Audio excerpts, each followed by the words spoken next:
Fun. Greetings, friends. Welcome to Storytelling Hour here at the School of Earthstrology. It's a joy to be with you on this day that is a special one for me. Solar return, the annual realignment of Earth and Sun.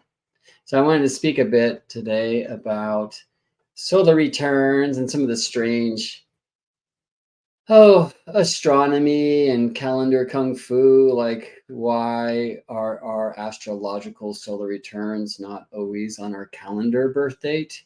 What's the difference between tropical and sidereal solar returns? Another interesting question. And I think most interestingly, what are some practices, like some Earth-based practices that we can practice to make ourselves more available to the powerful energies of the annual realignments of Earth and Sun? So we have folks here from South Africa and Germany and Mexico and Idaho and many other places. Maybe some of you have some suggestions in regard to that, and I'll check in with comments in a bit. I would love to hear what you do for solar returns. Is that something that you set aside?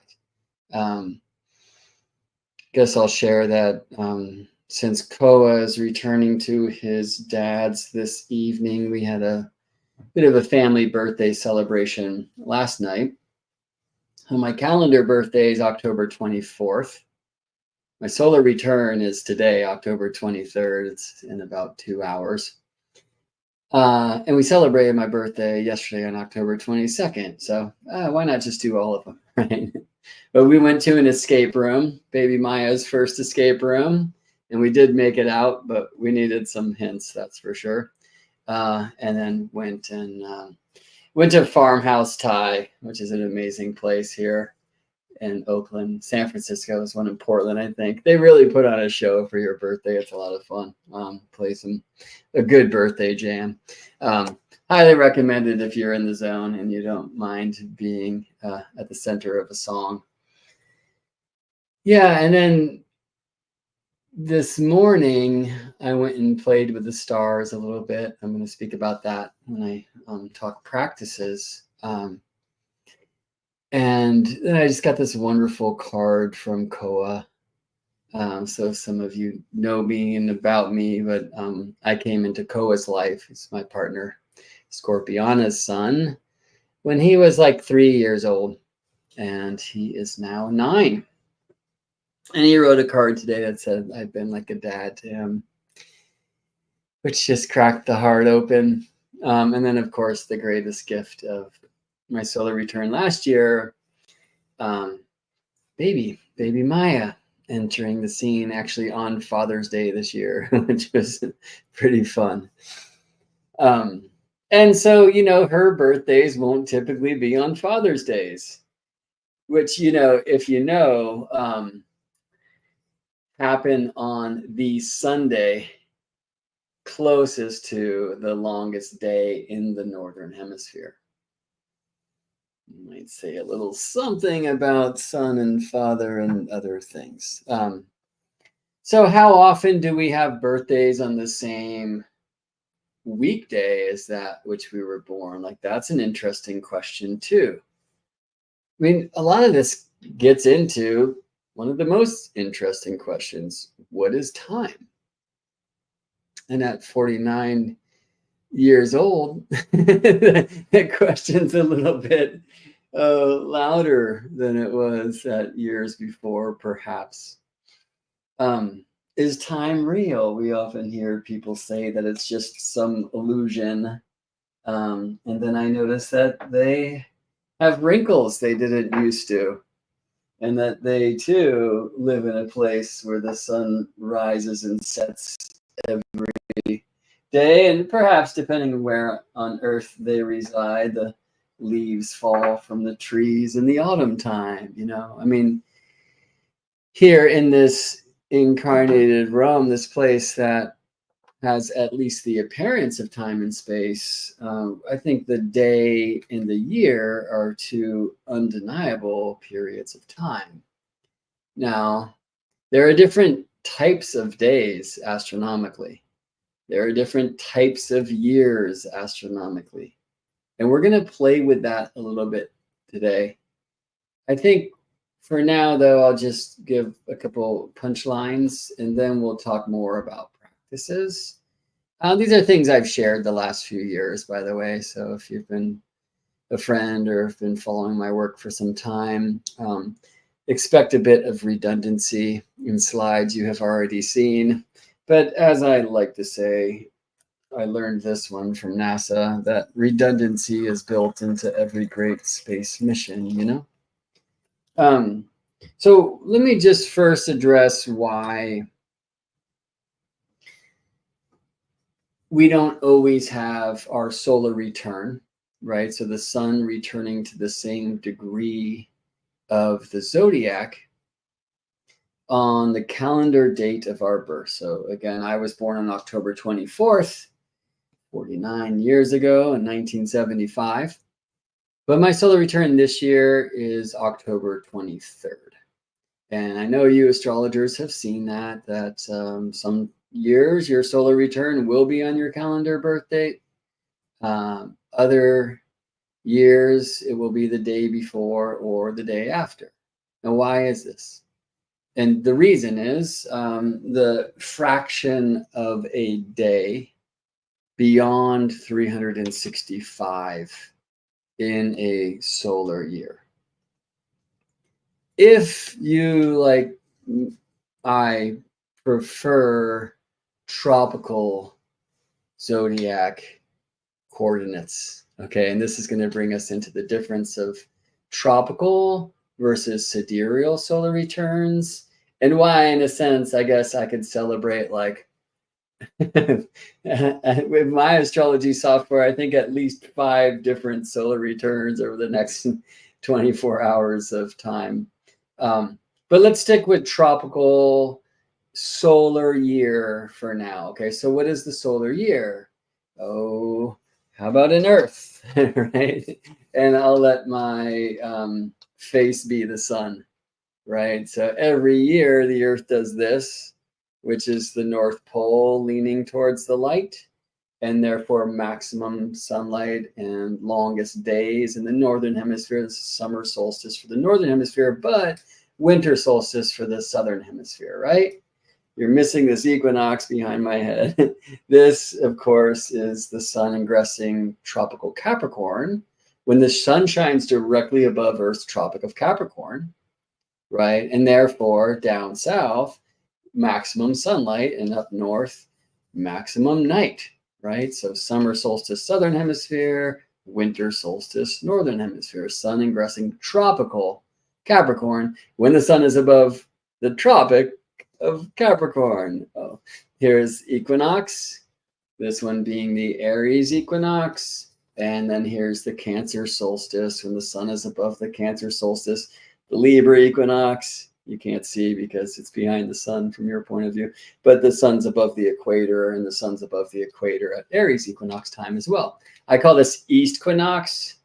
I'm wondering if it's equinox and this equinox. I'm working on those, but I like to call this one solstice because this is the time each year when Earth's south pole leans towards the sun, right? So sun ingresses tropical Capricorn, sun is shining above Earth's Tropic of Capricorn, winter solstice up north, summer solstice down south, but solstice for all of us. And at that time, we'll see some images of this. The sun rises most south of east and sets most south of west everywhere on Earth, except for places where it doesn't rise at all, which would be north of the Arctic Circle. All right, anyway, so equinox, or I call it east equinox because at this time, the sun is due east not from New York or LA, but from the center of the earth where we are all one, right? And that's why, like Aries equinox time, East equinox time is a great image for beginnings, because of course, East, where we witness the sunrise, right? New day, new beginnings, right? So for me, this is the astronomy behind why Sun ingress tropical Aries is a great image for the beginning of the year. January 1st is this kind of arbitrary thing, and it's not global, right? Like the calendar turns from December 31st to January 1st in London before it does in New York, right? It's not a global moment. But solstice, I like to call this one northstice, when the Earth's north pole is leaning towards the sun, right? Sun ingresses tropical Cancer when the sun shines directly above Earth's Tropic of Cancer, and during the day when the Earth's spinning, it shines everywhere in Earth's Tropic of Cancer that day. You see?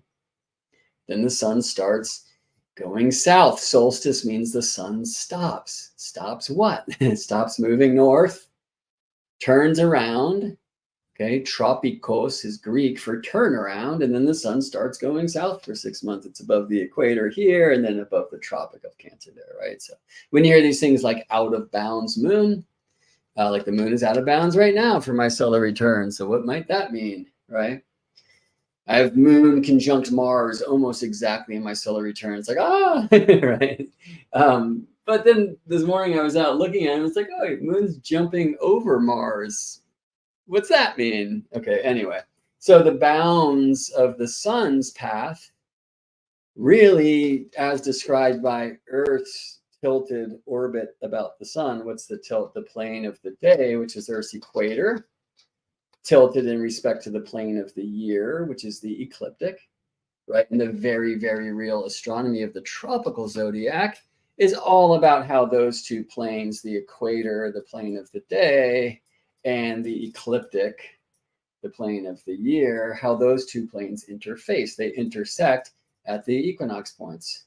So this is 0 Aries, where the ecliptic, the plane of the year, crosses the equator, the plane of the day, moving north, right? So some see sun ingress 0 Aries as the beginning of the astronomical year or astrological year. Why? Because now light overcomes night. That's, by the way, the sun on the cross, the resurrection, Easter time. Why Easter? Because this point is east of the center of Earth, where we are all one, that place where we measure planets and the signs from.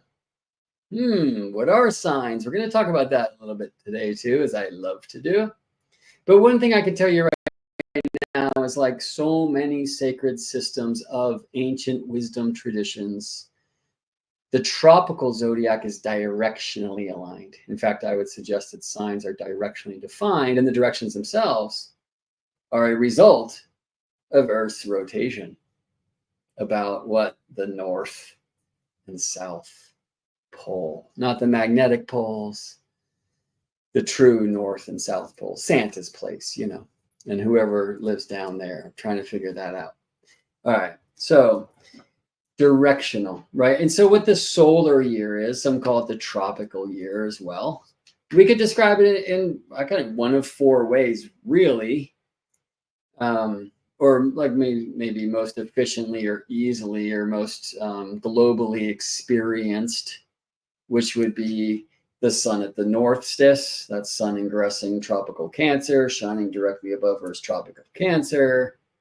The sun at equinox, west equinox, when the sun is due west of the center of Earth, and that's the sun moving south across the equator. That's ingressing Libra.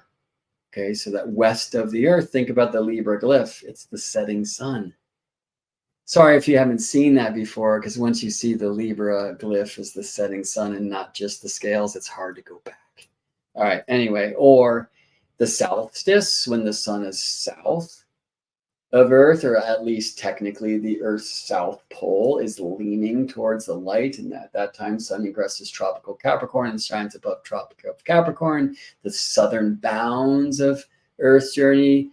or the sun's journey each year, right? Solstice, solstice, the sun stops at the tropicos turn around, right? And then it goes north for 6 months.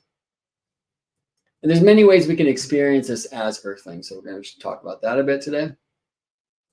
Or equinox, when the sun is due east of the center of the earth, rising due east, setting due west, as he does only at equinox time. Therefore, generally speaking, equal light and equal night. That's not, by the way, exactly true at equinox, because the sun's not a point, but rather a disk, and some other interesting astronomical truths. But importantly, these are global moments. They can be measured. They were measured at Stonehenge and Machu Picchu. They were measured in many sacred temples in India and all around the world. Here in the States, places like Newark Earthworks or Chaco Canyon. I mean, just like everywhere. And I would assume, and I don't think I'm wrong to do so, that most peoples in ancient times who couldn't just push the screen of their dumb phone to get today's calendar date or look to the thing hanging on the wall, or like having to make marks for each of the 365 days in a year, probably worked with the stars, and we'll speak about practices for this later. Or if they were in a particular place each year, right? So if they were not nomadic, probably having horizon calendars, meridian calendars, other things we'll speak about a little bit today. We'll talk about Earthstrology practices for aligning ourselves and opening ourselves to the powerful annual energies of solar returns, of Earth-Sun realignments. Because as we watch the sun move on the horizons, helps us understand where we are in the solar year. I would even propose, and I don't know, but that nomadic people would probably have something like meridian calendars or horizon calendars in the many places that they would visit regularly throughout the course of the year. And so, let's say we, like the smartest birds, head south for the winter time. I should say northern hemispherian migratory birds heading south, just like the sun does for northern hemisphere winter time. Which, by the way, is why I believe both taught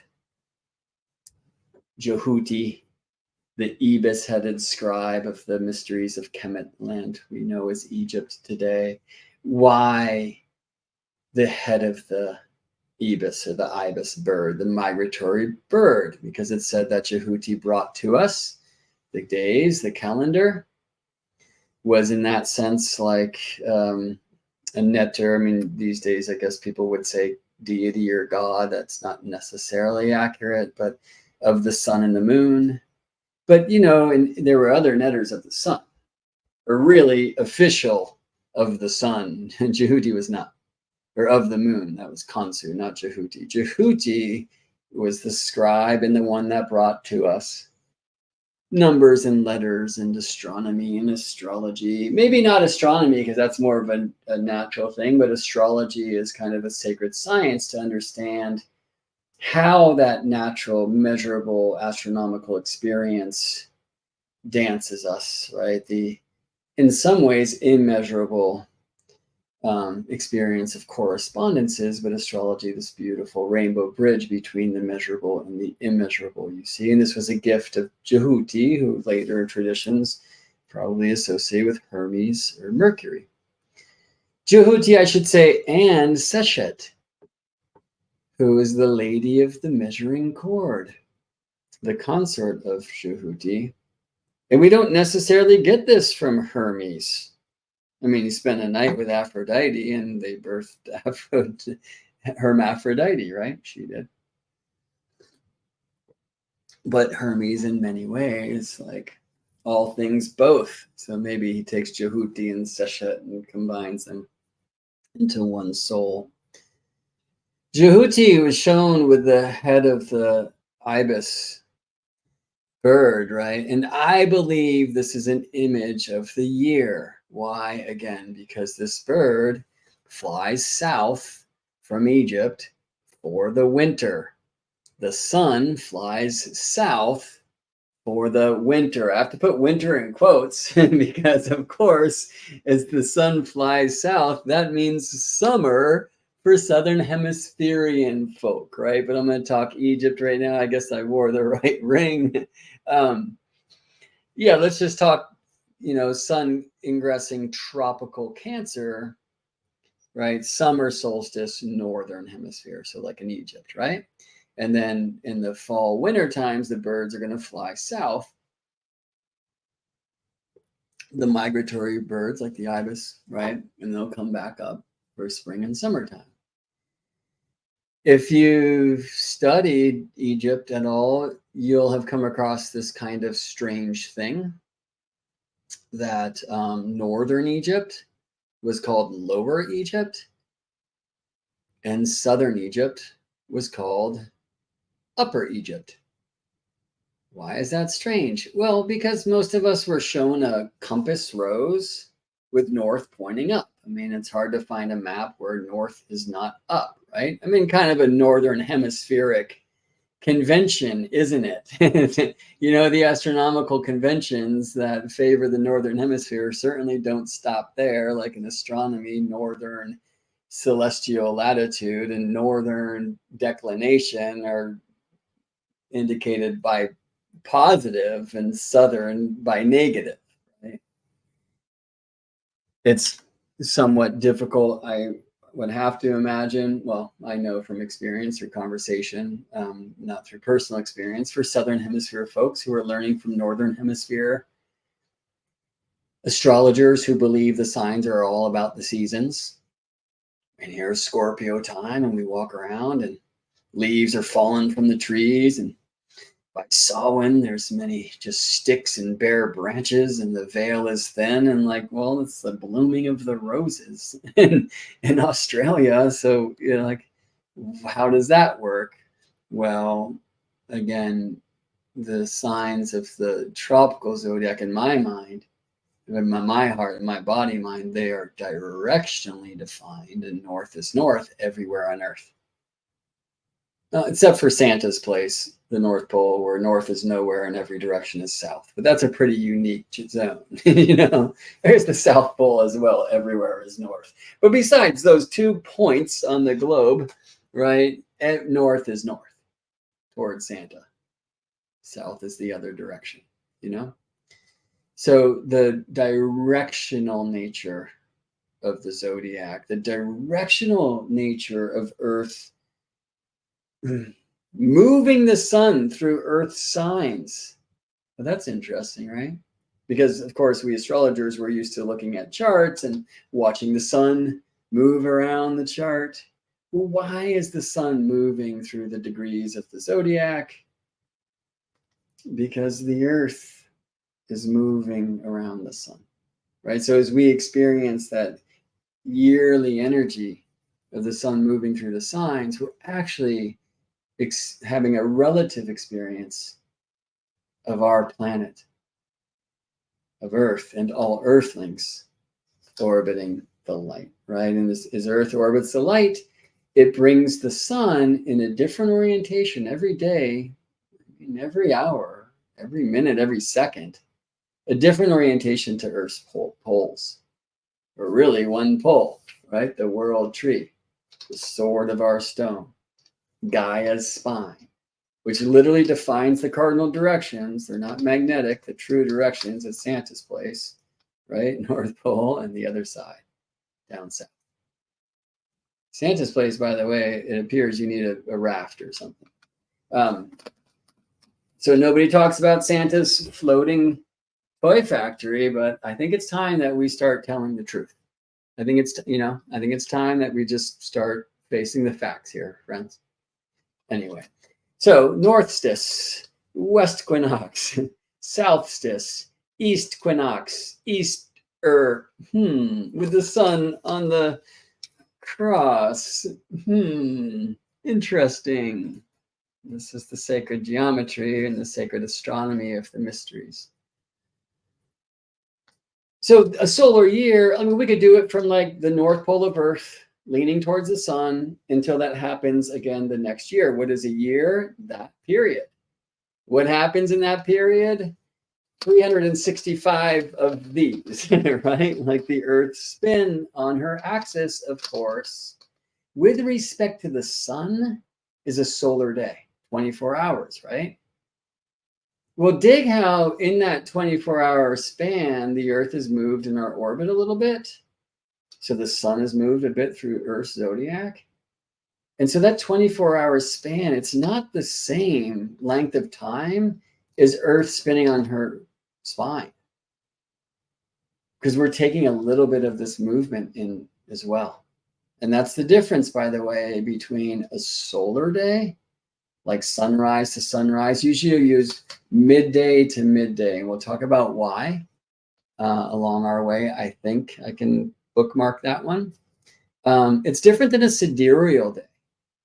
So if we look sidereal, meaning of the stars, to a faraway star like the Pleiades, Earth's rotation with respect to the Pleiades, so let's say like Pleiades rise to Pleiades rise, or much easier to observe and record, Pleiades reach, so Pleiades at the midheaven to Pleiades reach or culmination the next day, that's a sidereal day.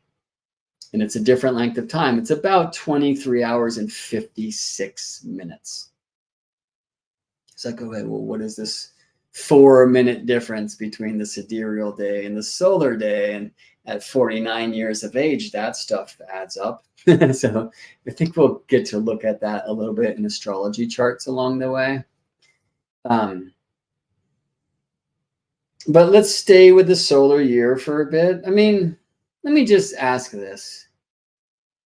What do you think of, and I would really appreciate, give me a birthday gift here, comments from you. What do you consider to be a year?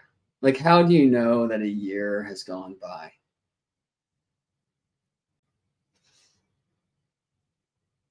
So Alicia writes here, Earth rotates 360 degrees in 4 minutes less than 24 hours, I think. Yep, yeah.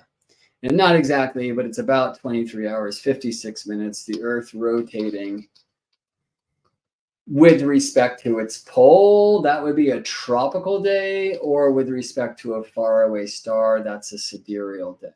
So Dawn writes here, and thank you, Dawn, for the birthday gift, that a year is experienced as the changing of the seasons.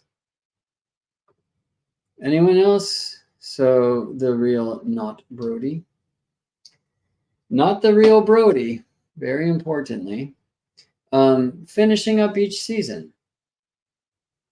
Or may we say finishing up the 4 seasons, or in other traditions, 3 seasons.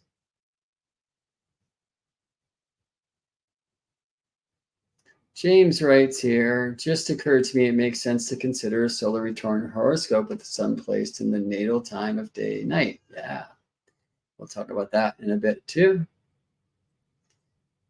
Winter says, my solar return. Oh, but winter, named for a season, we would expect. What kind of solar return? What zodiac do you prefer? And so the same question goes to you, Mr. Sweet 22. Ashley says, sun entering Aries again. Feels more like New Year's to me. What is Aries? Right? So we're getting actually to similar points of view that tickle the same tricky astronomical question that bring and has for centuries, actually millennia, brought much debate in astrological communities. Jennifer says, time is super mushy for me, so I rely on the calendar. I mean, it's nice to have a calendar, right?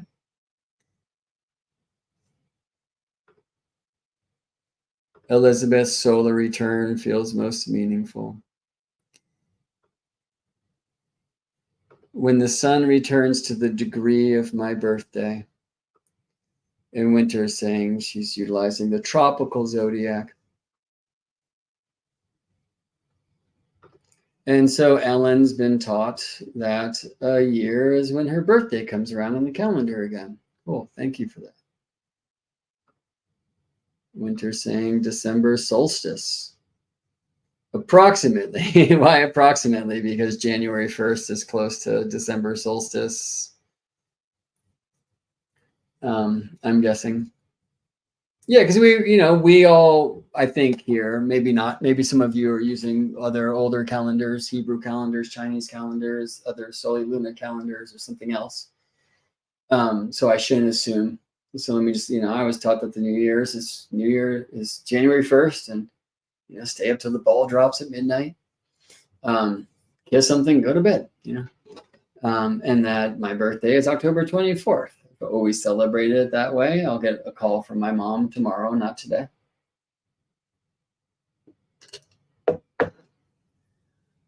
And again, January 1st is really subjective. Depends on where on Earth you are. These days, time is kind of measured from the prime meridian, which a bunch of white people decided was Greenwich, England.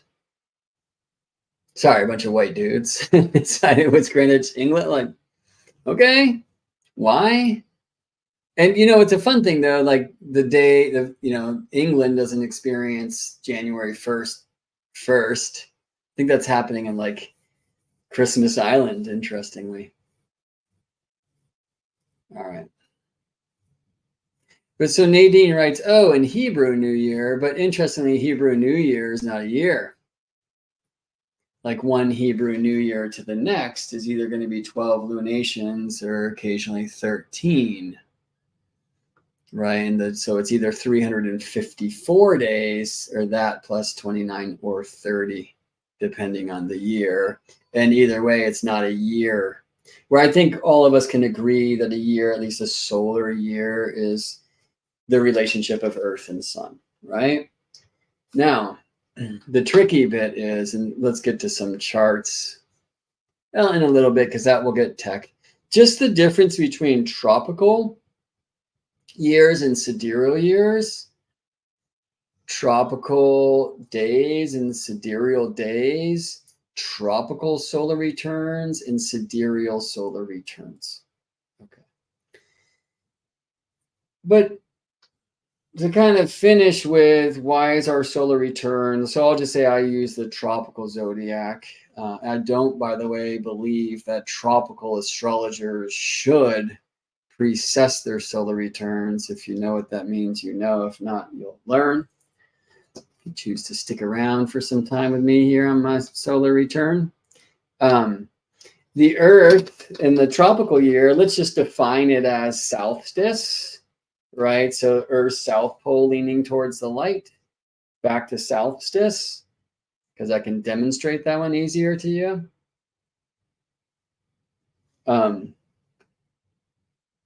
So sun above the Tropic of Capricorn until that happens again, right, as a solar year. Well, how many times does the Earth spin from one sun ingress Capricorn to the next? Does anybody feel like sharing that answer? How many days in a year? Well, the Julian calendar thought there were 365 and a quarter. It's what most of us are learning in school. That's the situation behind the leap year system that the Gregorian calendar also uses. Right, and it's kind of a tricky thing to deal with. So let's just say it was 365.25. It's not. That's what necessitated the Gregorian calendar reform.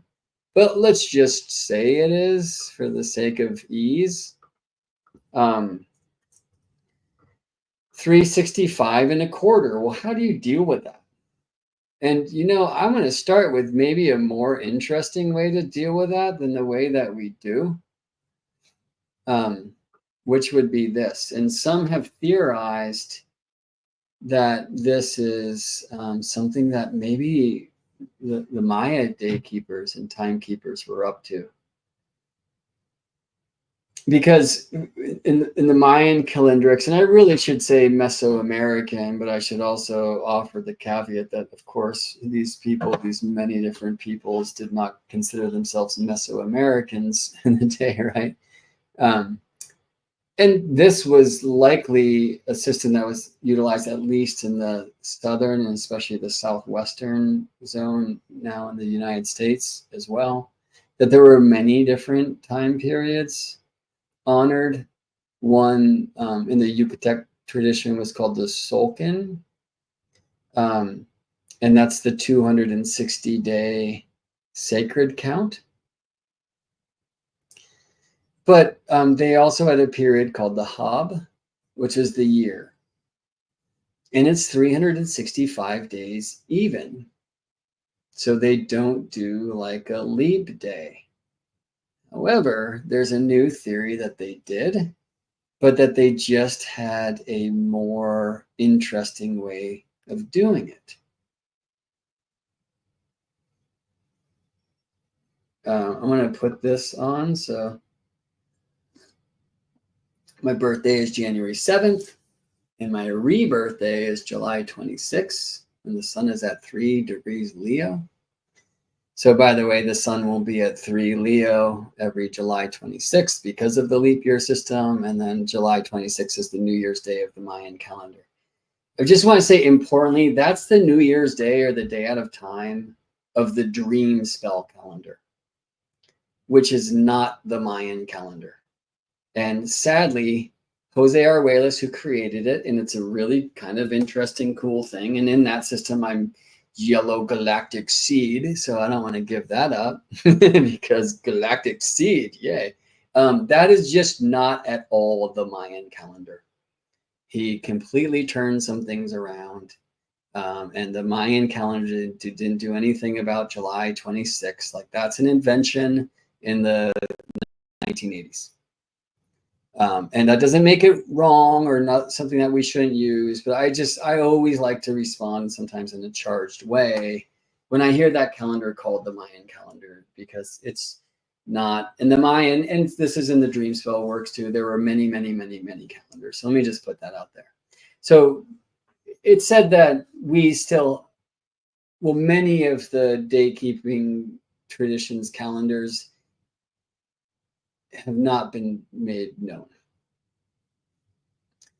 that they went a safe place when the genocides happened. And perhaps they will be shared at some point, but not now. So what we do have many calendars that have returned. Some of them were translated back in the day. And anyway, let me just talk about the 260-day count and the 365-day count. Okay. So like Rahima says, she's electric blue hand. It's fun, right? And again, I'm yellow galactic seed. Maybe it's galactic yellow seed, but I'm 3 deer. So 3 Kesh in the Quiche language, or 3 Manik in the Yucatec language, or there's other ways for me to see that as well. And that's like traditional, old school. Okay. So the 365-day situation, right? Like, why weren't they doing a leap day? Because the Earth does spin 365 and about a quarter days per year.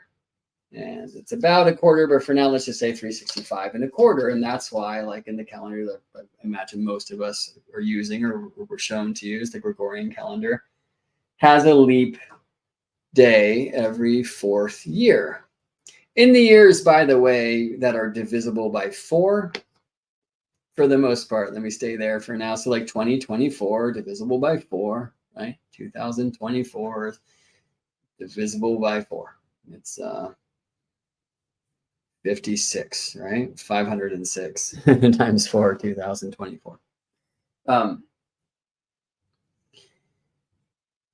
And so because you don't want to do like a quarter day in your calendar system, you just have 365 days a year for 3 years, and then 366 days on the 4th year. And that way we've taken that quarter day and we've just waited until it adds up to 1, and we do a leap day, and then February has the 29th. And that, by the way, is why my solar return in this year, which is a leap year, is on October 23rd instead of 24th. That's one of the reasons. It's that extra time beyond a whole number spin. 365 days plus about a quarter. Now, if it was exactly a quarter, by the way, we would have solar returns at the same time of the day every 4 years. Let me go to charts here and show this to you. And I'll use my chart as an example. So I was born October 24th, 1975, 7:39 p.m. Boston, Massachusetts. Now you know everything about me. By the way, that 7:39:02 p.m. is not some rectified time. It's because I prefer this to say 9:36 to 9:35. It's how I learned my ascendant. It's numbers I like. Like I know my Venus to be at 1504, my Jupiter be at 1809. And that's just all because this particular software, and it's not alone in this, like they don't round up. See how Jupiter's at 18 degrees, 8 minutes and 48 seconds? Well, shouldn't that be 1809 because there's 60 seconds in a minute, right? That's just about 9 minutes. Like, why don't we round up? Venus, 1504. And if you play with number magic, you'll probably know why I prefer those numbers. Actually, kind of like 1503 for Venus. So I just add a couple seconds to make this go from 9:35 to 9:36, which really it should if we round up anyway, all right? So let me show you my first solar return. And why don't we just look at the Earth and the Sun? Now, where is the Earth on this chart? Does anybody want to say? So the sun's at 56 arc minutes. Let's just call that 1 degree Scorpio when I was born on October 24th, 1975. Because again, 60 arc minutes in a degree, right? So this is just like 1 degree Scorpio. Where is the Earth on this chart wheel? Let me stop that so I can check in with some comments here. So at Instagram from Enrique, we get opposite from the sun.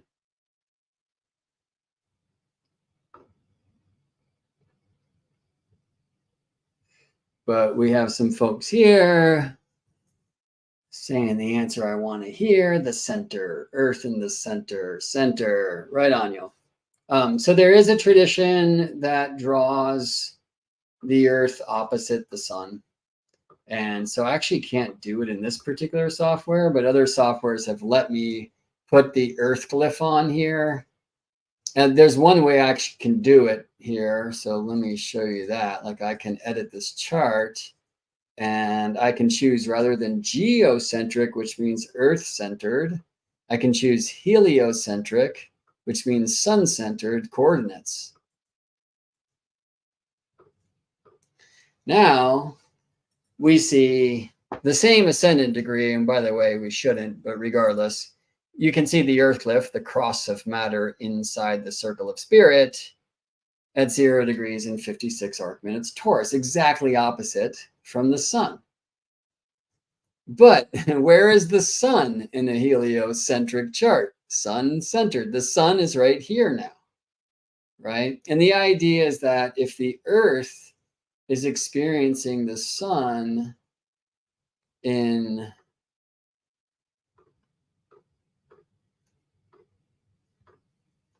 one Scorpio, then the sun is experiencing Earth exactly opposite in one Taurus. Now, I would argue that that is not true from a tropical zodiac perspective.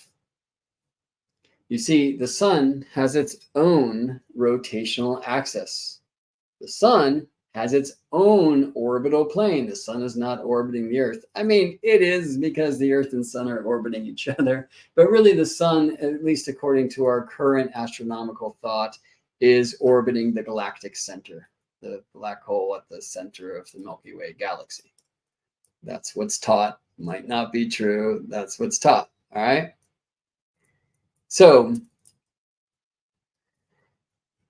the sun, like the Earth, spins and orbits. Now its orbit's like 242 million Earth years. It's a very different story. But I would suggest that any spinning thing that's tilted with respect to its orbital plane has a tropical zodiac. And that sun has its own. All right. So why is the sun not really... Why is the Earth not opposite the sun in a geocentric chart? And the answer is because the Earth is the center of the geocentric chart. That's what that means, geocentric, right? Let me just put the sun on here again. So it's really important. What is opposite the sun? And the answer is the shadow of Earth, right? Just like your shadow when you go outside on a bright day is opposite the sun. Earth's shadow in this moment is at 056 tropical Taurus, and that is for sure because the tropical zodiac is Earth's zodiac, at least when I have geocentric, right? So the cross of matter inside the circle of spirit is right here. It's the ground beneath our feet, and it's the meridian, which divides the eastern sky that goes up from the western sky that goes down. Now we have quadrants: above the ground going up, above the ground coming down, beneath the ground going down, which was true for the sun when I was born, and beneath the ground coming up. 3, 2, 1, liftoff, right?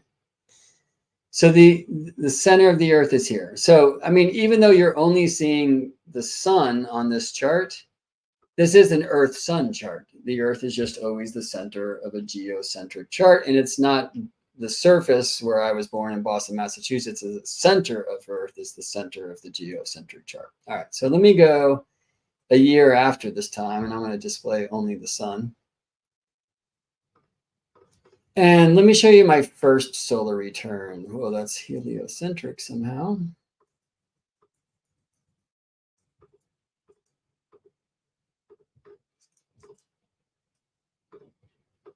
Okay, so here's October 24th, 1976. So my first solar return was indeed the same calendar day as that of my birth. Gregorian calendar, October 24th, right? But dig how I was born at 7:39 p.m. And in October, in this northern hemisphere location, that's the sun in the 6th. Some house systems put my sun in the 5th, like Porphyry Coke houses do. But anyway, let me say 5th. I'm showing Placidus house systems here, okay? Well, what about my first solar return? It's 1:30 a.m. And so now the sun has already rooted down beneath the ground and is on the way up. The sun's in the 3rd house. Okay, well, what happened? 1:30. I was born at 7:39. And here we have 1:30. How many hours is that plus 7:39? And the answer is about 6. And 6 hours is about a quarter of a day, right? So what happened between October 24th, 75, 7:39 p.m.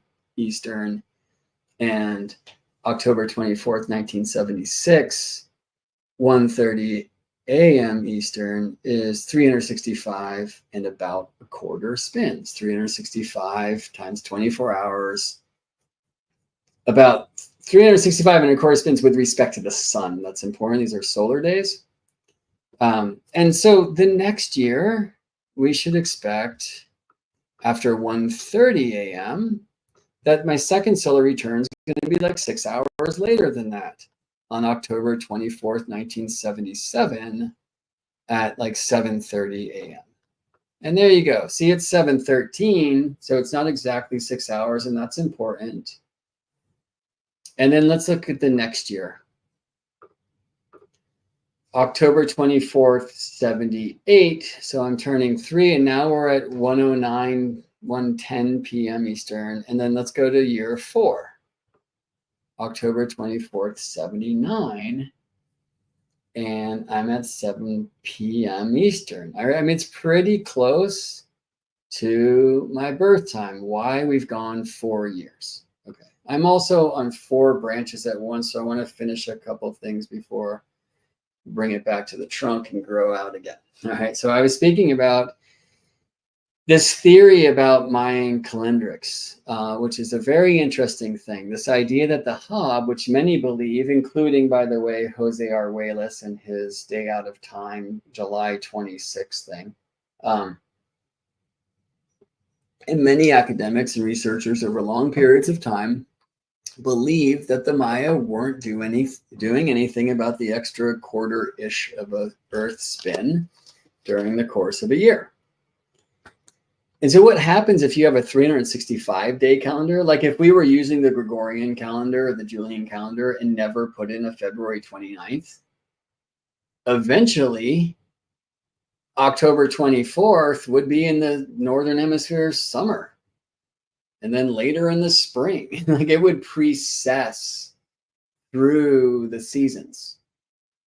And it's been assumed that that's what like Maya and other Mesoamerican traditions were up to. But there's this new theory, which I think is fantastic and probably real. And there's good evidence for it. Well, good theoretical support for this. And frankly, what I would do or what I will do when I create my own calendar system that I choose to live by and hopefully convince some others to as well, is this same thing, which is instead of having a leap day every 4 years, what we'll do instead is have 1 year that begins at sunrise every day, just sunrise to sunrise, solar year.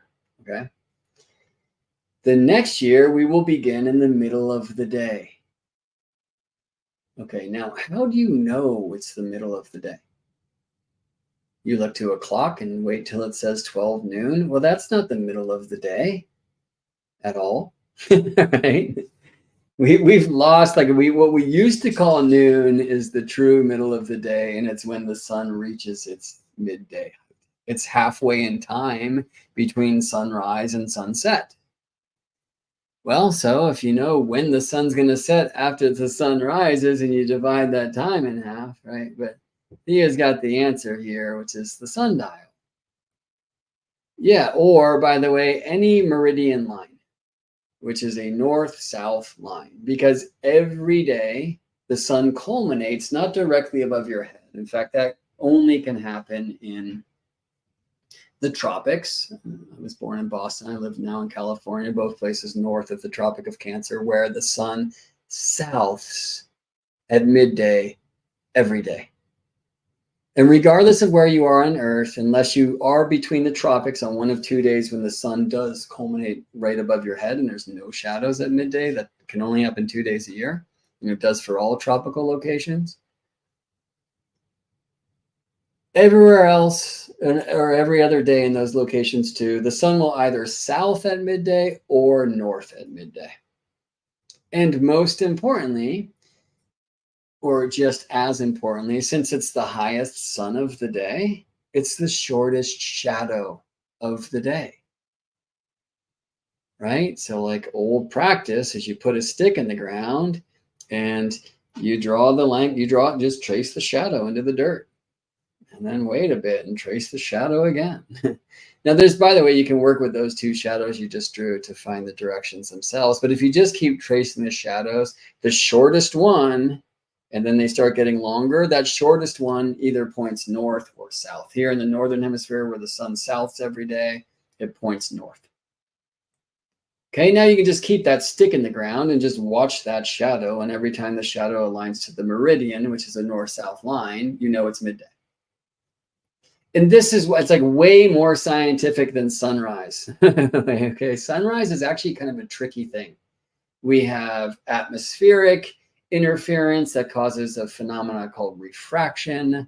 You have hills or trees or houses that are blocking part of the horizon, but not another part of the horizon. The sun rises at different angles at different times during the year. It's a mess. But midday it's the easiest way to track a solar day. So this is what, science does and has long done, by the way. And this is why our clocks move clockwise, because in the northern hemisphere, the sun moves clockwise, rising in the east, reaching in the south, resting in the west, rooting north beneath the ground. Or so we think. We'll never know. We can't see. And actually, that would be the hardest one to really know, which is when is it midnight? And I don't mean 12 a.m. on some clock construct. I mean halfway between sunset and sunrise, in the middle of the sun's journey through the Teapot, the underworld, right, where it roots down beneath and then starts to come up again. And interestingly, most of us are beginning our days around then, 12 a.m. on some clock. Have you ever tripped on how strange it is to begin days in the middle of the night? Well, do you know that other calendar systems begin their days at sunset? Which one seems stranger? Doesn't it feel biologically that a day begins at sunrise? Are like hormones configured in such a way to respond to the rising of the light? And the answer is yes. When you look at the Oregon clock of Chinese medicine tradition, for example, you see that thing beginning at sunrise. Some say it begins at sunrise in Beijing. Some say it begins at 6 a.m. in Beijing. You better know that's not old school. Some say it's 6 a.m. wherever you live. Either way, it's going for sunrise, yes? Why would other traditions like the Jewish calendar begin their days at sunset? Because that is one of many calendars that aligns their months to moons, to the phases of the moon. And where do you first see the young moon? And the answer is in the sunset west. So the sun sets the day, maybe 2 days after the new moon, the moon-sun conjunction. That's the true new moon, the visible new moon, Diana's bow, the young sliver crescent that we see in the sunset west. And so if you're going to begin the first day of the month with that image, that visual reception of the young moon's maiden sliver crescent, then the next day is sunset the next day, and the next day is sunset the next day. And from the northern hemisphere point of view, by the way, the moon is going to wax away from the sun from the right to the left across your sky until she's full, rising at sunset. And this is why I believe many of these traditions that kept solely lunar time, moon phase time, right, and read from the right to the left, or at least both ways. So can't prove it, but I'm sure it's true. We wanted to talk about Kemet and baboons. But let me first finish this thing about this new theory of an organic leap day, so to speak, okay? Which would be this. For 1 year, every day begins at sunrise, and you have 365 of those, right? And you can keep the marks, right, on your wall. It's better ways to play, but let's just say that. 365 of those. Okay, well, that last of the 365 days is going to be longer than the others, because what you're going to do is start your next year at midday that day when the shadow is shortest. And then you have a year where every day begins at midday, at short shadow, or north shadow, or south shadow, depending where on the earth you live. Pretty cool, right? If you're in the tropics, you might want to consider your year from when the sun passes directly overhead twice and comes back. And many did. And there were old devices like zenith tubes that could track that. Pretty cool. So then you have your midday year, and you might consider, like, energetically, that would be a very solar year, right? Well, the next year is going to be a sunset year. You do 365 days starting at midday, and then the next day begins at sunset. So you've organically added that about a quarter of a day from midday to sunset. And you don't have to worry about the math, which is especially convenient if you don't have decimals yet, right? The next year is going to be a midnight year. Now, what will we say energetically about the midnight year? And by the way, whatever you would in comparison to a sunrise year, where every day begins at sunrise, or a midday year, where every day begins at sunreach, or a sunset year, where every day begins at sunrest. The sun root year, you can imagine that's a year of the darkness and maybe the ancestors and the like. Well, you and I, at least we were taught to do that every day of forever. Like, doesn't the calendar flip at midday? It's really interesting in astrology, right? So like when I say Wednesday is Miraculous, is Mercury's day, astrology days begin at sunrise. So there's this time, and I'm often out for it, right? Or let's say it's like 3 a.m. when I was out this morning, where my phone says it's Wednesday, but in astrology chart at that time, at least the essential dignities would read Tuesday because the sun hasn't risen yet. Right. So there's this weird kind of quarter of a day-ish that's like where I can be in both Wednesday and still in Tuesday, or Thursday and still in Wednesday. You see, it's interesting. If you're born at that time, you'll see that like in astrology chart. Well, we'll get to one here in solar returns. You will see that astrology charts will say something like, let me rewind here.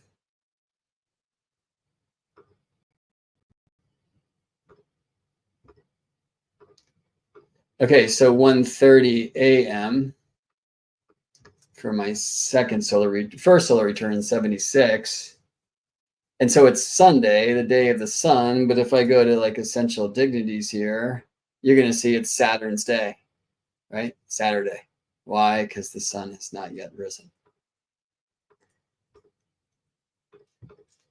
So just want to share with you this kind of very interesting way to play with the about an extra quarter of a spin over 365 with respect to the sun each year. So a solar year, like, east equinox to east equinox or solstice to solstice, 365 and a quarter days.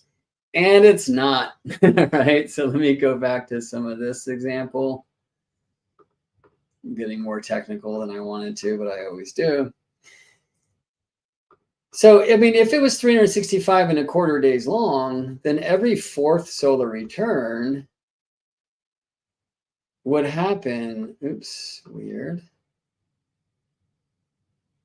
would happen at the same clock time. And it doesn't. Because the year is not 365 and a quarter long. And you know what? Let me just open. I have this presentation here that I've put together over the years.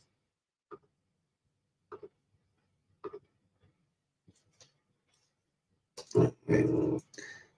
Let's go down here. I have like every solar return for a long time. And their time, though, that's going to take forever. What I want to show you is 33. And this, I believe, is why Christ is crucified at 33. So notice that at my 33rd solar return, and by the way, this is a tropical solar return, tropical zodiac. So the sun returning to the same tropical zodiac degree, which is what I take, what I imagine most of you were saying when you start years at your solar return, or at the sun ingressing Aries. Or we could say solstice, that's a tropical happening. Notice that at 33, it was 7:41 p.m., and a half, right? So it's only 2.5 minutes away in clock time to the clock time of my birth. Now you will see, by the way, that said October 23rd, right? 2008, not the 24th. And I often have, you can just see here as I scroll through, I often have solar returns on the 23rd. That calendar day situation is just because the year is not an even number of days. and the way that we do leap years. But an amazing thing is your 33rd solar return. So why Christ crucified? Because Christ is the sun of human, the sun in the sky. What is the cross? It's called the horizon and the meridian. The cross of matter, as we call it in astrology. And so the sun on the cross is the same relationship of the sun and the horizon and the meridian. And that's going to look similar in clock time. If you haven't changed time zones or switched from not doing daylight's losing crime to doing it or something like that, right? So, and by the way, the second one doesn't necessarily happen at 66. I have mine at 66. Some have it at 62 years old. But cast those charts. Cast your 33rd solar return for your birthplace. This is one of the reasons why I always start solar returns at the birthplace. And you will see this interesting pattern of 33 years. Now, why is that? It's because the year is not 365 and a quarter days long. That's what the Julian calendar thought. They were wrong. And that's what necessitated the Gregorian calendar advent in the 16th century, depending on where you resided and how soon after you complied with the Pope's decree. But it was a good one. So the year is more like 365.24 days or 365.2422 or 365.242199, but who's counting? We are. And so the way that the leap year convention works in the Gregorian calendar is actually quite interesting. There's a leap day every 4th year. The same, it's the years that are divisible by 4, like 2020 was, 2024, 2028, unless that year is divisible by 100. So 2100, even though that year is divisible by 4, will not be a leap year. And in that way, you tame your years to 365.2425. And that's not it. So there's this other kung fu, which is a leap year every 4th year if divisible by 4.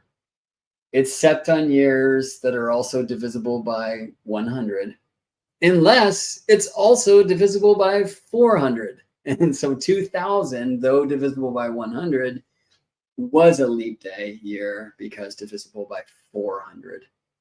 2100 will not be, 2200 will not be, 2300 will not be a leap year, even though they're divisible by 4. 2400 will be because divisible by 4, divisible by 100, but also divisible by 400. See that? And then there's some other little kung fu you have to do every few thousand years. And then as we're learning more astronomy and increasing in our ability to measure with more precision, and some of this actually has to do with like mathematical advents, like when the decimal came marching around, right? So back in the days of fractions, this was a lot more difficult to do. The way the Egyptians were using fractions may be a different scene. Anyway, that's a whole trip. James writes here, Mercury also has a phase return at 33. Mercury does. And Mercury really has a 33-year Earth year cycle with Earth and Sun. Venus, you probably have seen, unless you were born with Venus retrograde or about to retrograde or having gestation direct, every 8 calendar years, like 8, 16, 24, 32, 40, 48, etc., you'll see a really strong realignment of Venus to your natal Venus at your 8th solar returns. Mars has a more interesting and, well, let's speak Martian chaotic thing, where he comes around at 15 years of age and then goes 17. So 15, then 32, which is 15 plus 17. Interesting, 32 is an 8. So 32 is Mars, Venus, and Sun. So is twice 32, which is 64, and thrice 32, which is 96. But Mars, 15, 17, 15, 17, 15, 17, 15, 17, none of them are quite as clear as the period 8-year Venus synodic returns, these are called. For Mars, the closest one is at 79 years of age, which interestingly is also the closest Mercury realignment. Mercury, we wouldn't say chaotic, but eccentric. It's a really amazing rhythm. Mercury goes 7 6 7 6 7 6 7 6. No, he doesn't. It looks like that, but she's more interesting. Mercury goes 7 6 7 6 7 7 6 7 6 7 7 6 7 6 7 7 6 7 6 7 7 6 7 6 7 7 6 7 6 7 7 6 7. So basically, if you speak music and odd time signatures, like if you're a prog rocker or a jazzer, Mercury's playing in 33. And subdividing the 33 beats into 7 6 7 6 7, and that's 33. So then after 33 you go 7 again, 7 6 7 6 7 7 6 7 6 7 7. So you'll have Mercury and Venus alike at 40. Show you some of those. For those of you who play with astrology software, I recommend doing this, mapping these things out. So fortunately, maybe I can just do this. Oh yeah, I can. Cool. So you'll see here's solar return 3 4. It's about the same clock time, but not 5 6 7. So 7's the first Mercury, right? So here's my solar return at 7 years old at 82. Sun, Mercury. Some will be more precise than others. Here's 8, where you get Venus. So you see Venus there. 9, kind of close to a nodal reversal, but not really. The nodes are 9.3 years to reverse, 18.6 years to return. Here's 10, 11, 12, 13. 13 is Mercury, 7 and 6. And this one's really strong. See that? For most of us. 14, nothing. Here's Mars, the first major Mars return at 15. But see, look at that, like not even the same sign. So if I hadn't learned that math, I don't know that I would catch it. I was born with Mars about to station retrograde. Here he already has. All right. 16 and all the 8s, Venus. 17, nothing doing. 18, no. 19, very importantly, the moon, Metonic cycle. 20, Mercury, and in fact, in the Hellenistic tradition, the number of Mercury is 20. So you can see a pretty close one for me at that time. Then Mercury again at 26, but before then we have our third 8, Venus, all the 8s. At 24, there's Mercury at 26. Here's 27. 28 is pretty close to a nodal reversal. 27.9 is the nodes. 29, pretty close to Saturn. Saturn with a 29.5 year period. So 29 and 30 get pretty close for Saturn. Here's 32, where you get Venus and Mars. So again, Mars, a little chaotic, hard to see. There's Venus, right? Every 8 for Venus. Mercury at 33, and you'll see I have Earth here as well. So this is what James writes, 33. It's also a 10th house profection. But this is what I wanted to show you why I called it Earth return. Same clock time-ish. Gives you the same angles-ish. Okay. 34, 5, 6, 7, 8. 38 being 19 times 2, the Metonic cycle. 19 years is almost exactly 235 lunations, phase months. 39, 40, Mercury and Venus. So that's the 7, 6, 7, 6, 7, 7 for Mercury and 8, 8, 8, 8, 8 for Venus. Right? Venus and Mercury. Good ones to know about, I've just come through this, is 46, 47, 48. 46, Mercury, one of the strongest ones of your lifetime. 47, Mars. That's 15, 17, 15 to get to 47. Is one of the strongest ones of your lifetime for Mars. 48, Venus. 49, this is me this year. And you don't see much. I mean, you see that in the solar return chart, and we're like, especially since I'm in a second sign profection, maybe. But really importantly, the moon just days ago was very close to my natal phase during a lunar return. So that will happen every 19 years, the metonic return, which 49 is not, but also kind of gets close in the 8s and 11s in between. And this is 11 years after 38, the second 19, and 8 years before 57, the third 19. Right, so I can go on and on like that. I find these things to be amazingly fascinating. They're very important to connect with. They also offer a cool reminder that at solar return times, of course, you want to work with your entire chart if you're playing astrology. And maybe pay particular attention to these planetary phase returns.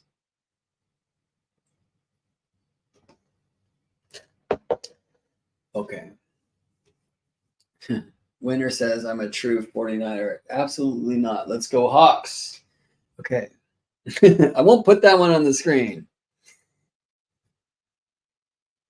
Let's read this.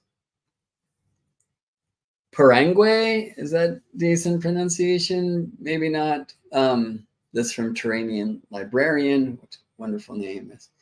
Parangue recently said something so interesting. Polyrhythmic cultures being polytheistic and monorhythmic music and cultures being monotheistic of religion. Wondering about their calendar systems. That's interesting.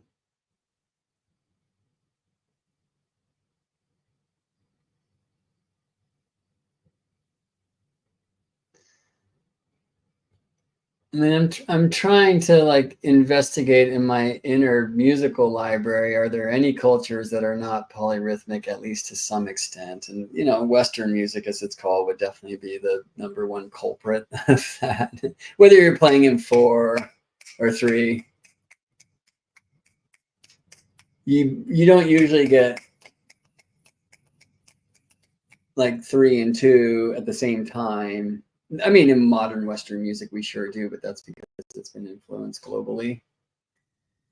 So it'd be interesting to go see like the advent of polyrhythmic music in the quote unquote West. But I think that's a really cool happening. Hey, Terranian Librarian, if you have a link you could share where I might be able to receive that teaching online, I would sure appreciate the birthday present. Okay.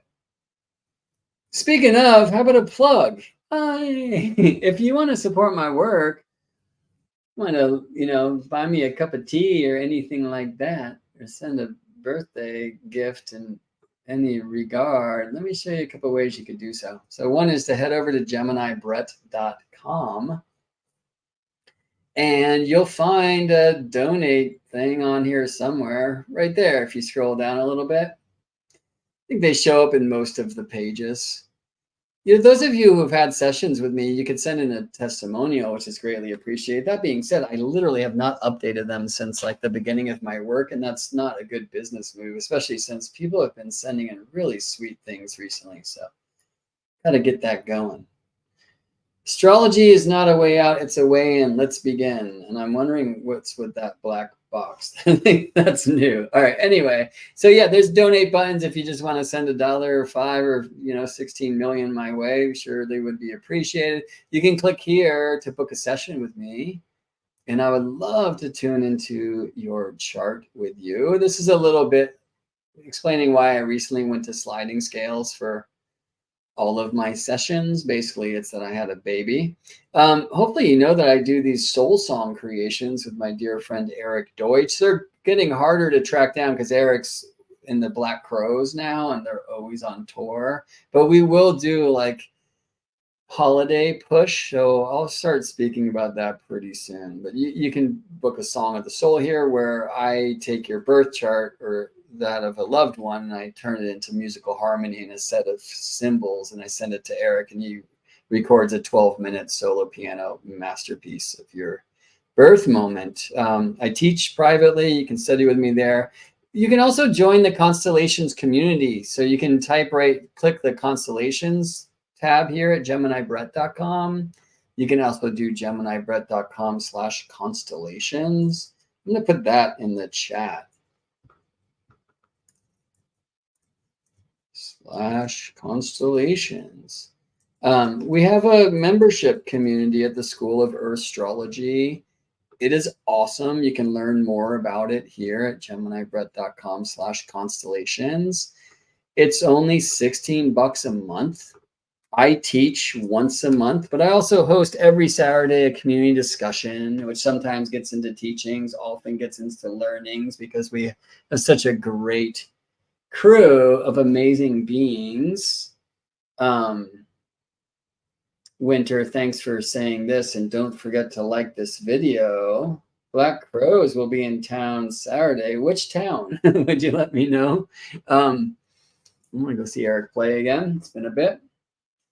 We've played many, many, many concerts together in our lives. Dear brother of mine, and his birthday is the 26th, and solar return probably the 25th because of the leap year situation. Anyway, so constellation, $16 a month. There's a teaching every week. I teach once a month an Astrology jam. Amala Hall teaches a plants, planets, alchemical, herbalism, astroherbalism transmission once a month. Phelan Shiva has been leading a really wonderful Astro Tarot circle every month.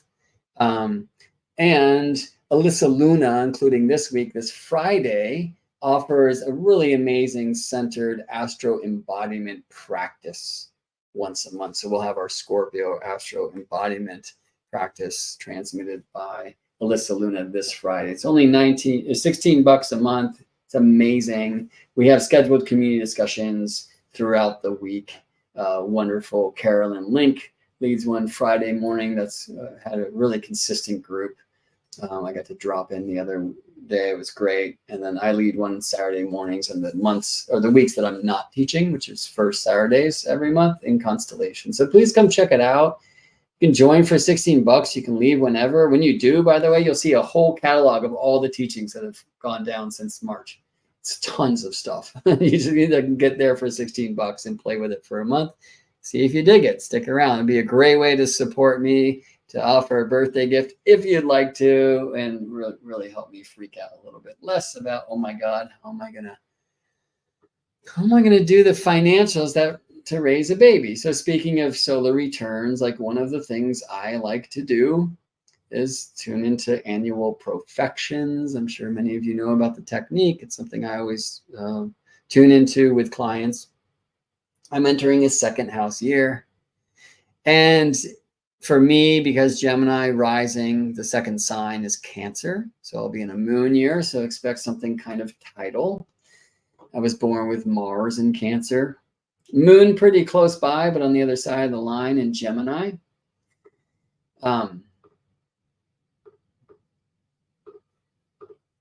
Might as well show a thing if I'm talking about it.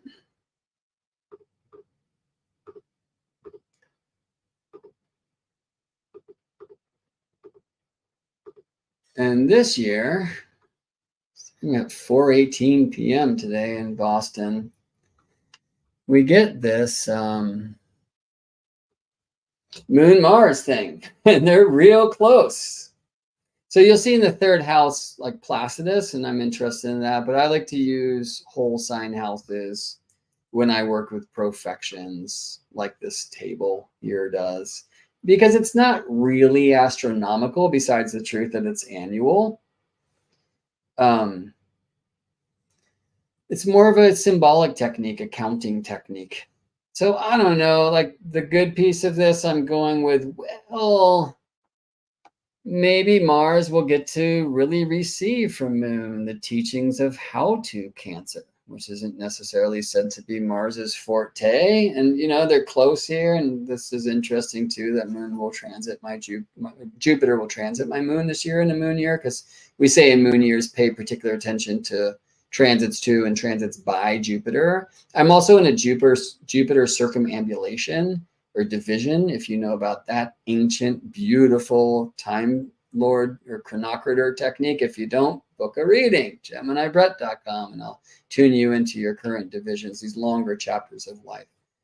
And so, like, I'm stoked to see that. There's much debate by astrology about should we give more attention to the guide of the sign that's activated through profections, like that being Moon, the goddess of Cancer this year for me, or planets that are in that sign. So it's Mars there for me. And then interesting, they're both in Cancer at the time of my solar return. So maybe I get to learn more about that. And I definitely need to learn more about how to nurture, because there's a baby in the house, and how to like not do that with Mars's tool set alone. Not a good idea, right? So Moon, hopefully here to help me. I mean, I'm also just loving spending time with my baby and her mama and watching Mama, which is an amazing gift, and her brother, and just like in this family. But I'm missing my cat, who many of you know is missing in action right now. All right. James writes that our Mars are conjunct intriguing. And we've felt that a few times in our dance. All right. So what about some Earthstrology practices? There's one other thing I wanted to tie a bow on before we go there, and it will bring us in anyway. So we talked about this idea of organic leap year, which I love. Having 365-day years, regardless of how you want to divide them up. You know, the Gregorian thing of 31, then 30, then 31, sometimes 31 back to back, 28, which every fourth year is 29s. Wait, what? Okay. You know, it's not completely disharmonic. Like the average time for the sun through a sign, through a 12th equal part division, or 30 degrees of the ecliptic, the sun's path, the heart of the zodiac, is 30.44 days. So obviously between 30 and 31. So alternating between 30 and 31 actually keeps pace, generally speaking, with the average time it takes for the sun to move through a sign. Interesting. We have to get much more particular if we wanted to do it right, but I like that. All right. Mars in Cancer can be a beautiful protector. Thank you for that reminder, Jennifer. Hopefully Maya never needs protecting, or hopefully I never try to protect her from something she does not need protection from. Winter says, yesterday we talked about lunar standstills. Amazing. And that means yesterday in constellations, I imagine, since we have a community discussion that happens on Tuesdays that Winter often runs. Winter, thank you for that. And I'm so glad you're speaking about lunar stanzas. I was really experiencing it this morning because I was out there getting down with my like daytime or morning stars.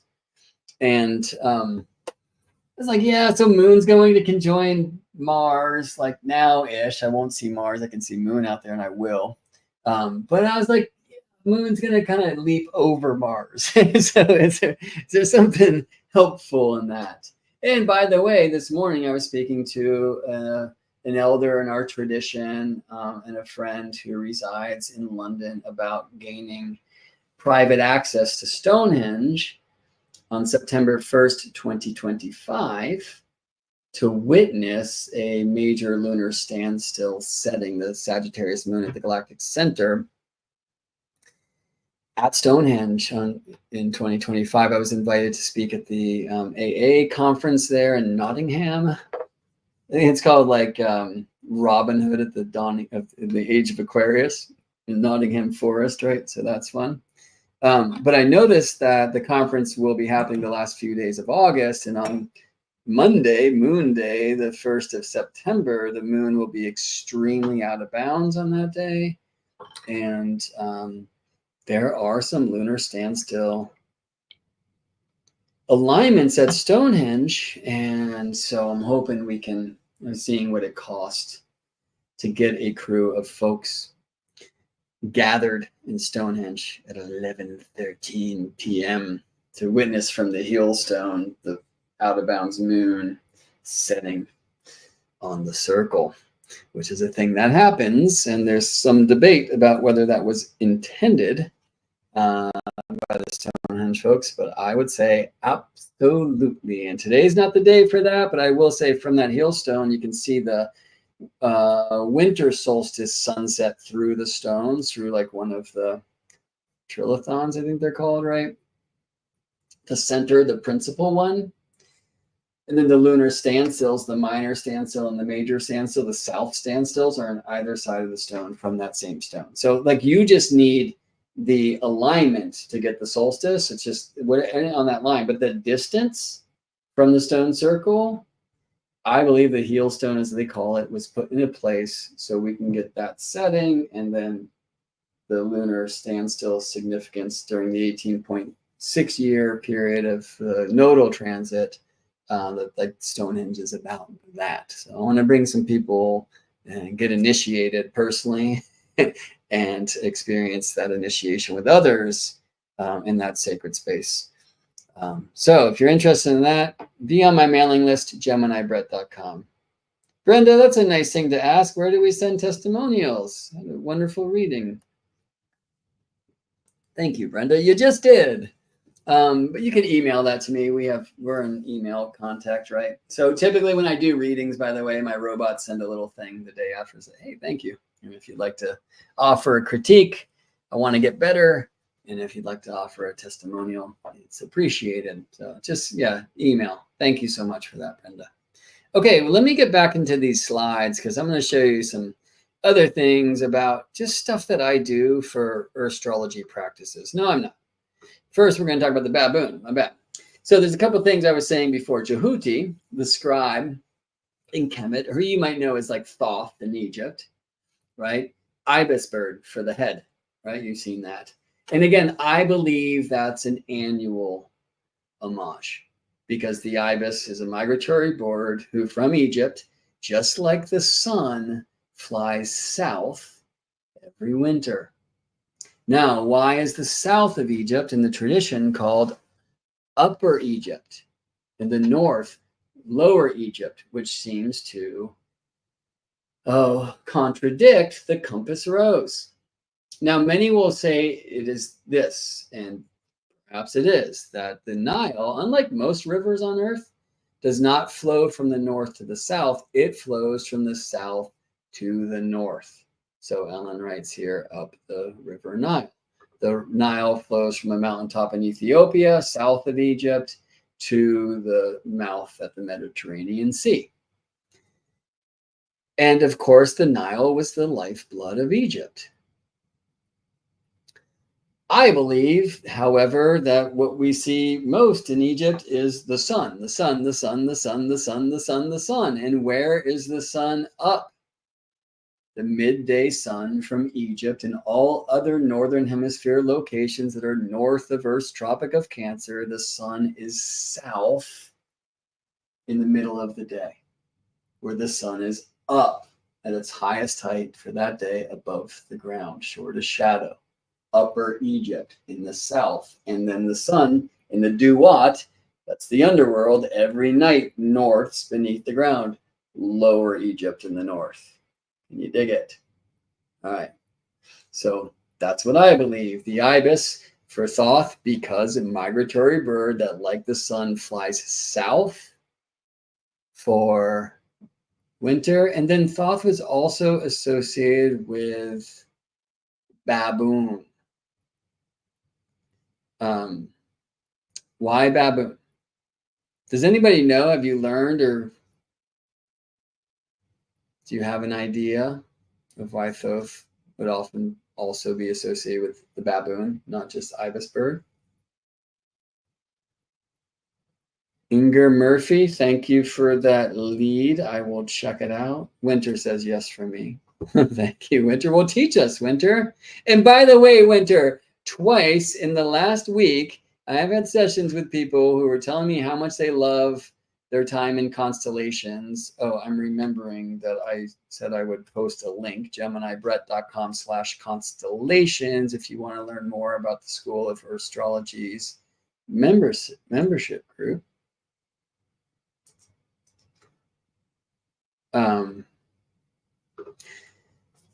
Twice, Winter, in the last week, people saying how much they love your wisdom and the things that you add to the community discussions, and like the way that you can teach very succinctly and powerfully. So I wanted to send that to you.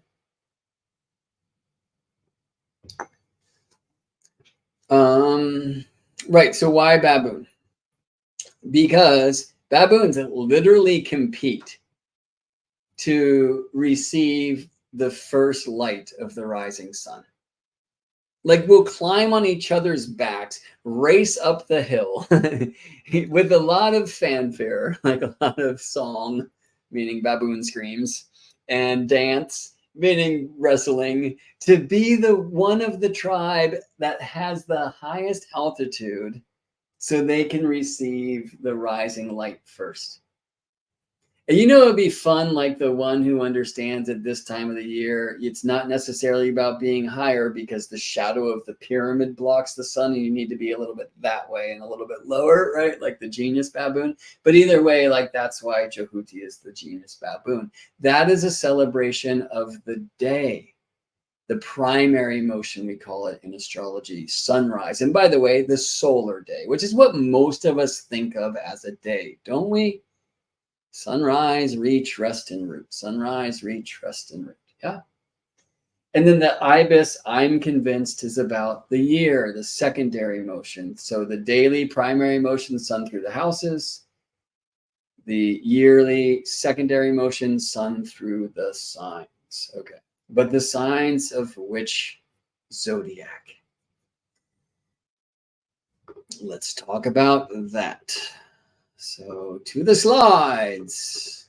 Just want to share a few practices. Like so, oh, chase the cat. I love you, boy. Journey safely home. All right, let's go here. Boom. This is the view from where I am currently sitting at sunrise on my solar return day. A couple years back, but it was like this morning. I watched it, didn't take a picture. It will be like this next year. What? Okay, so just wanted to show you that on our fence near the fig tree, the first light of the sun will be right there. And by the way, I'm realizing that I did not take this photograph on my solar return. And how do I know? Well, maybe I did. There's no leaves on the fig tree right now. Well, there's like 5. And there's some figs. So that's interesting because that should be an annual phenomenon. This is a picture of what? A hill near us. But what I'm wanting to show is these beautiful pistache trees turning just like bright red as they do shortly before their leaves fall. And that happens at this time of the year here in the hills of Central California. I live in Richmond, California, 38 degrees north of Earth's equator, same latitude as Seoul, Korea, and Athens, Greece, amongst other places on the earth. And this is how we experience it around here. Now, I was born in Boston, and one of these days I'm going to get to Boston for a solar return. I think that's important for me. But I've lived most of my life on the West Coast.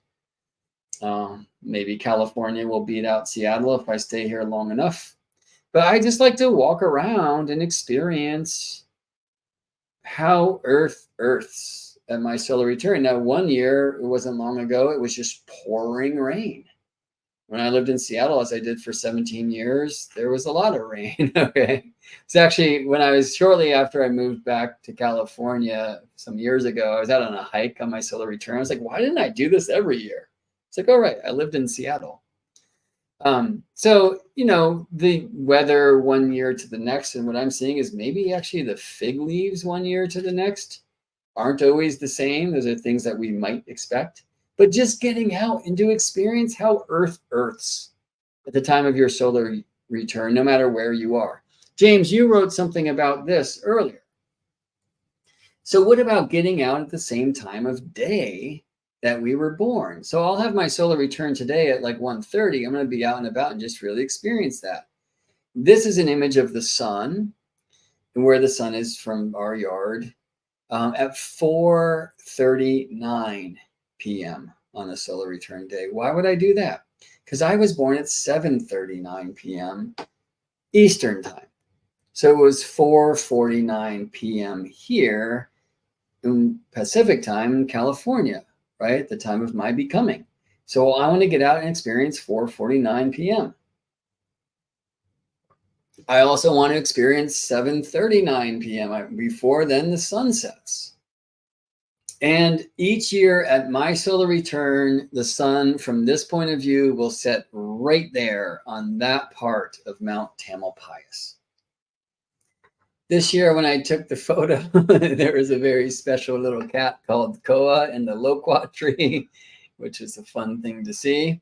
But, next to this loquat tree where we see the little guy, he's bigger than that now, but equally cute, is this hill that I call Solstice Hill. Why do I call that Solstice Hill with the birthing tree? Because that is where the solstice sun sets. We're looking at the western horizon from our house. I'm around a lot of light pollution, so I can't do like deep star work. But a really wonderful thing here is that we can see the sunset every day of the year. And I don't know if I bring glyphs to this mix. I don't. So let me just rewind and show that again. Need to update these images. But on the right of this image is northwest, or north of west. Okay, I call them the eucalyptus goalposts over here because the northstice, right, sun ingressing Cancer, sets right there. And then what happens? The sun has finished its northern journey. The northern bounds of the sun are the Tropic of Cancer. And then the sun stops. That's what solstice means. Turns around. That's what tropicos means. And heads south for 6 months, right? So the Gemini sun gets closer and closer to the northern extreme at the sunset. And then like a crab, it starts moving sideways on the horizon the other direction. If I was looking at the sunrise side, which we don't really see well from my house, same is true. The sun rises most north of east at sun ingress tropical Cancer time, north this time, when the Earth's northern axis is leaning towards the light. And the sun on that day also sets most north of west. And that's true everywhere on Earth. All right. Equinox time is in the middle here. Like this little bump is equinox for me. That's due west. So whether it's Libra equinox, west equinox, or Aries equinox, east equinox, the sun is setting there at equinox time. All right, so this is like Libra, and now we're into Scorpio, right? So this is where the sun sets when at 1 Scorpio. And then the sun continues all the way here, and it sets on Solstice Hill. I call this the birthing tree because, of course, when the sun gets to winter solstice, right, which is Capricorn solstice in the northern hemisphere, of course, right, that's when the sun is reborn from the longest night. Sing a Christmas song if you'd like, right? And then the sun stops, solstice, turns around, tropicos, and heads north for 6 months, right? So there's 2 days actually when the sun sets right there. Here's like a zoom of it. I didn't get to see this last night. We were in an escape room at the time, but I'll see it tonight. I hope. And like, that's where the sun sets on Mount Tamalpais from the point of view of where we currently live and have lived for some years. And it's a way that I could keep a calendar in the way that many, many ancient traditions did. So here's October 23rd, 2022 sunset during one of my solar returns some time ago. I can see if I was able to see right on the horizon, it's at 255 degrees on the compass markings. But in Antiscia or Antiscia, early Scorpio is the same thing as late Aquarius. This would be on the rising side. You see east. So we get most north of east when moving from Gemini to Cancer, Tropic of Cancer. We get most south of east when moving from Sagittarius to Capricorn. And on the way, we pass through the first degree of Scorpio, which is on the same place in the horizons as the last degree of Aquarius. I guess we're going to watch the sun do that. No, I'm going to move on. So, and there's a weird stretching of the signs on the horizon. I just want to share this in Antiscia, that the sun will be in the same place when at 2904 tropical Aquarius as 56 minutes tropical Scorpio. This is my bedroom's house henge. It's pretty cool. Like that eucalyptus gold tree goalposts. So for like Gemini and Cancer sunsets, you can only see that from Koa's room, and he was born with the sun in Cancer. Maya was born with the sun in Gemini, so like that's their zone. Anna and I, Scorpiana, and I both born with the sun in Scorpio, and it's at our time of year, and only at our time of the year, that the sun rises there. Right, it kind of climbs behind this house, or this, it's a garage right there, and then pops in the gap between the roof line of our neighbor's house and their garage, and does that. It's super cool. That's for my birthday. For Anna's, it's actually moved a little bit further. No, you know, that's not true. After this, it pops up here, and then it kind of climbs the roof line. So like just noticing, you know, whenever, however you can, if it's inside your house, if you have some windows that see the light, this is the sun climbing the roof line, by the way, like later in the day.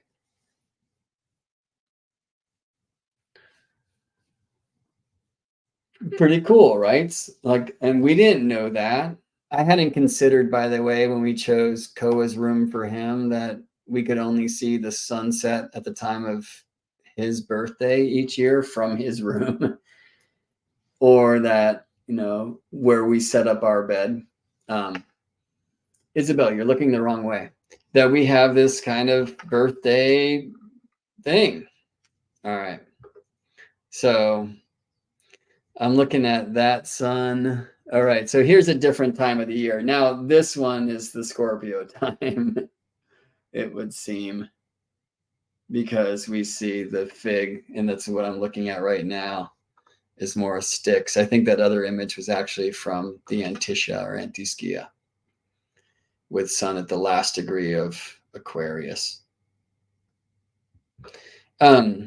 This is just kind of sharing, you know, you can watch how the shadows play from wherever you're looking from, and whatever you're looking at your time of the year. Let me share some pictures from this morning, and that will bring us to the end of our discussion more. I want to talk about the difference between tropical and sidereal. Where is that photo? This. I didn't get out to my morning sky spot. It's been a little trickier since babies come in. You know, usually she's strapped to daddy's chest and mommy gets to sleep for an hour or two for once. Well, I take her on a walk under the stars. But I wanted to see what stars I could see rising on the eastern horizon before the sun at this time of the year. I've done it before. One thing I found a couple of years ago that I just love is that the Big Dipper, around just before sunrise, when the stars are going to disappear, right? You know, you can use the dipper as a clock. So in a quarter of a year from now, the dipper is going to be high and pouring the water down on the ground at sunrise time. But every year before the sun rises around my solar return, the Big Dipper makes this question mark, which is like, I was thinking about this when I first saw it a couple of years ago. If there's any symbol that represents my way of life, it's the question mark, like no doubt about it. Lions and, well, there's no tigers here, but bears, right? Lion and bear. So the Big Dipper part of the bear, this is the bear's paw up here, by the way, subra, back paw. And here's the lion, and the tail of the lion, Denebola, means tail of the lion. This is the lion's heart, Regulus, right? This is called the sickle, this asterism within the lion constellation, which is named that because it looks like a sickle, but also because at the time of the year when it is seen with its heliacal rise, it's time to sharpen the sickles because harvest comes soon. Now, things are off by a month from how they were at the time when Hesiod, for example, wrote Working Days that talked about, and probably talked about, farming traditions with the heliacal risings and settings of stars, right? So it's not the same now as it was in ancient times because of precession, which we're going to speak about a little bit more. I was really stoked to see in this photograph. I was just holding the camera in my hand here, but see this, like these stars here? That's Coma Berenices. At one point, it was kind of shown as the lion's, like, you know, the paintbrush bit, the bushy bit at the end of the lion's tail. But it in the Ptolemaic times was realigned and renamed Coma Berenices after one of the Ptolemaic pharaoh's queens, who had said cut her hair and brought it to a temple of Aphrodite in exchange for the safe return of her husband from war. And it's difficult to see in light polluted place like the Bay Area of California, but it was really cool to experience that today. Now, I got out a little too early, and then I got out a little too late, because when I went back out after changing a diaper, the sun had already eaten the eastern sky. So I wasn't able to see some of the stars I wanted to get out there and see. This is Zavi Java, which is a star of the Priestess constellation. And Zanaya and Porama are both also stars that I can see at my solar return time. And so this is a practice I very highly recommend, a deep Earthstrological practice, right? So from a tropical point of view, getting down with the seasons. Now, of course, I can only do that where I am. For Anna's solar return, we are going to be in Hawaii. Yes, I'm very excited. Koa was born on Maui. Maya, in an amazing bow to the powers of local space astrology, the planet that represents her brother in her birth chart, which means the guide of the third house, third of siblings, right? If we held her in the direction of that planet in the moment of her birth, I did not. That's that way to Maui. And I was holding her this way. But anyway, if we had that planet that represents her brother in her chart goes within 5 feet of the koa tree under which his placenta is buried. The planet that represents my sister in her chart, how do you get to that? The third of the fourth, father's sister, which is the sixth. And interesting, my sister's a doctor. But anyway, the planet that represents my sister in Maya's chart points to my sister's house. I mean, like literally to her neighbor's house, 45 minutes away. Wild, wild stuff. I'm not sharing Maya's like birth chart until she gives me permission to do so. So it'll be many, many years. But those are amazing truths in her local space from this room behind that wall where she was born. Okay. Why did I start talking about that? Right. So just solar practices. And, you know, James, I love that you had this revelation while we've been on here today. What about these getting out at the same time of day in which you were born? Now, participating with your solar return, right? So let me just get a chart on the screen there. This year, though, I was born October 24th because of leap day stuff. My proper solar return moment, the sun at 056 tropical Scorpio. Should I use tropical considerations? And I do, but we're going to also look sidereally today as well. So this is my solar return moment, 4:48 p.m., 13 in Boston. Well, I'm not in Boston. So I start with that. I will likely use this North Node in Aries rising chart for some of my astrological considerations of solar return this year. I'm interested that Moon Mars moves to the 5th Placidus house, by the way, of children, because it kind of works with what I was saying before. I like that they're linked into the compassionate Neptune with this weird Uranus being in between. Not so sure about the Pluto opposition, whatever, right? But the truth is, I will be experiencing this moment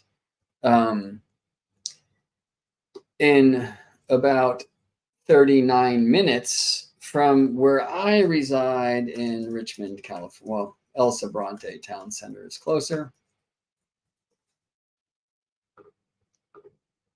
So now we get 1:48 p.m. Pacific time, right? So I'll go out and do this. And one thing I plan on doing at that time is watching the moon set. And by the way, the moon is higher above the horizon than it might look here. The chart says the moon's closer to the horizon than Mars, right? Not. So let me show you like altitudes at that time. The Mars has an altitude of 3 degrees and the moon 5.5. How is that? That's called latitude, my friends. So let's look at this in Stellarium right now. I'm going to go to moon set. So here's moon set today. Now I don't have a flat horizon. I showed you that picture of like the mountain out there, right? So it's going to be sometime like 2 something. We have to leave at 2:30 to go get Koa. And I won't see Mars. This is that image of moon going over Mars, by the way. And I'm interested in the moon like at the head of Polydeuces, who is said to be the immortal of the 2 twins. Okay. But like watching this moon, who will be almost perfectly half at that point set, is going to be part of my practice. I was with moon this morning. All right. Now, how is this a Cancer moon if the moon's with the twins? Because the tropical zodiac is about the tropics, as I was sharing before. It's about the directions. It's about Earth's north and south poles. It's about the interface of the plane of day, the equator, and the plane of the year, the ecliptic, which intersect at the equinox points and most diverge for maximum declination at the solstice points.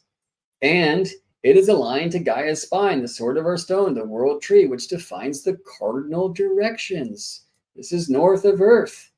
This is where Earth's North Pole always leans, 0 tropical Cancer, where the South Pole always leans, 0 tropical Capricorn.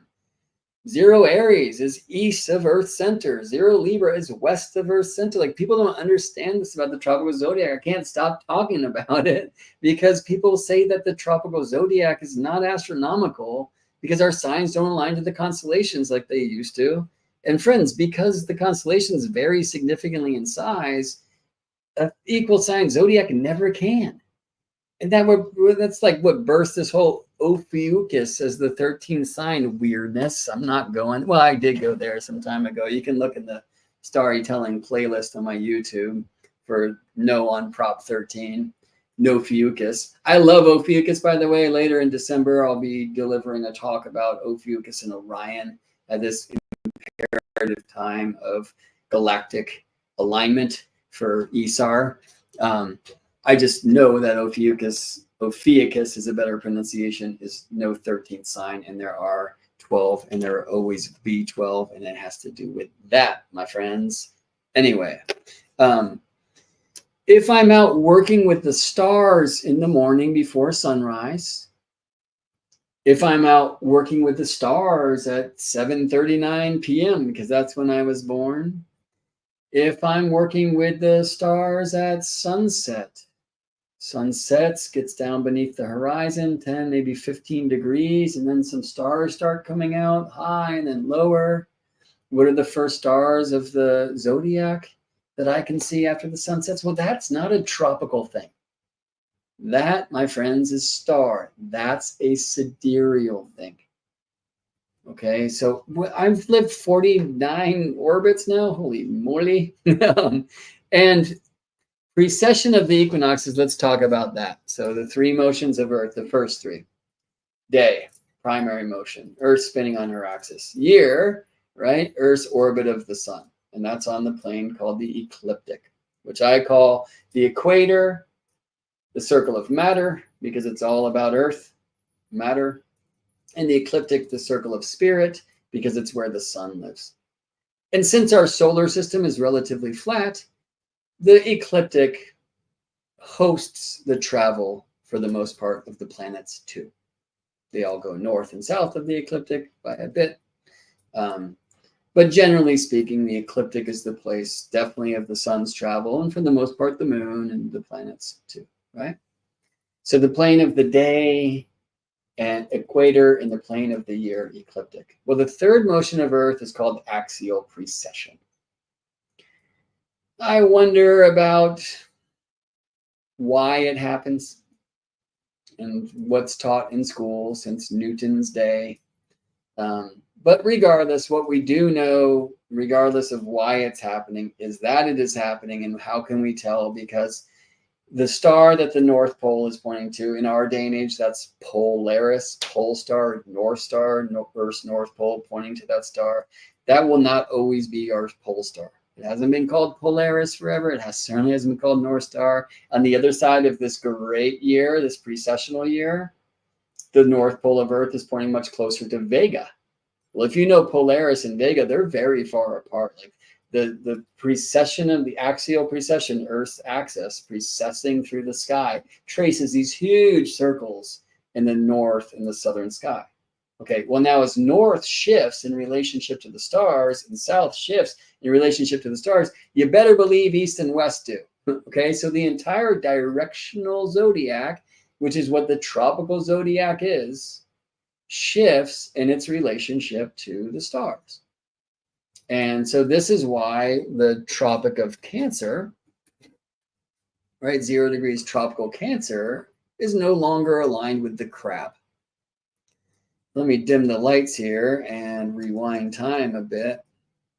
And you'll see Stellarium astronomy software shows that 0 Cancer glyph right there at the foot of Castor, the twin, at the hand of the high man, Orion.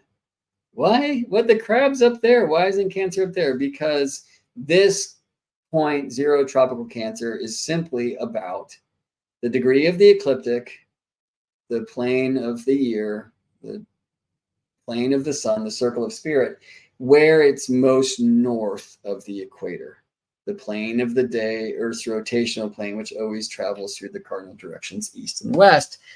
This point, 0 tropical Cancer, is the point of the zodiac that sets most north of west. That's my eucalyptus goalposts. The moon tonight will set even further north in there because the moon is out of bounds. The moon is currently north of the Tropic of Cancer, where the sun could never even dream to go. So in this moment, here's the moon with Mars, but also, as I said before, in the northern hemisphere sky, I'm experiencing this as moon jumping over Mars. And the moon is well north of the Tropic of Cancer, which is the northern bound of the zodiac, the bound of the ecliptic. Right? It's intrigued to find out, and it will be honored next year around Libra equinox time, that Pluto is going to go out of bounds for some time. So that's something for us to consider. Talk about in constellations, by the way. This is a Venus-Pluto parallel, by the way. This is a Venus-Mars contraparallel. This is a Jupiter-Mars parallel. So those are also things that I'm noticing in my solar return chart. Anyway, I want to, of course, do the astrology too, but I very much want to do astronomy practices. Okay. So let me go to October 24th, 1975. And I'll just keep it here. And I'm going to go at like 5 a.m. And we're going to go look to the eastern sky. And, you know, let's see the last stars that are visible before sun rises. So there's Porrima, where Mercury was when I was born. And here's Spica or Spica.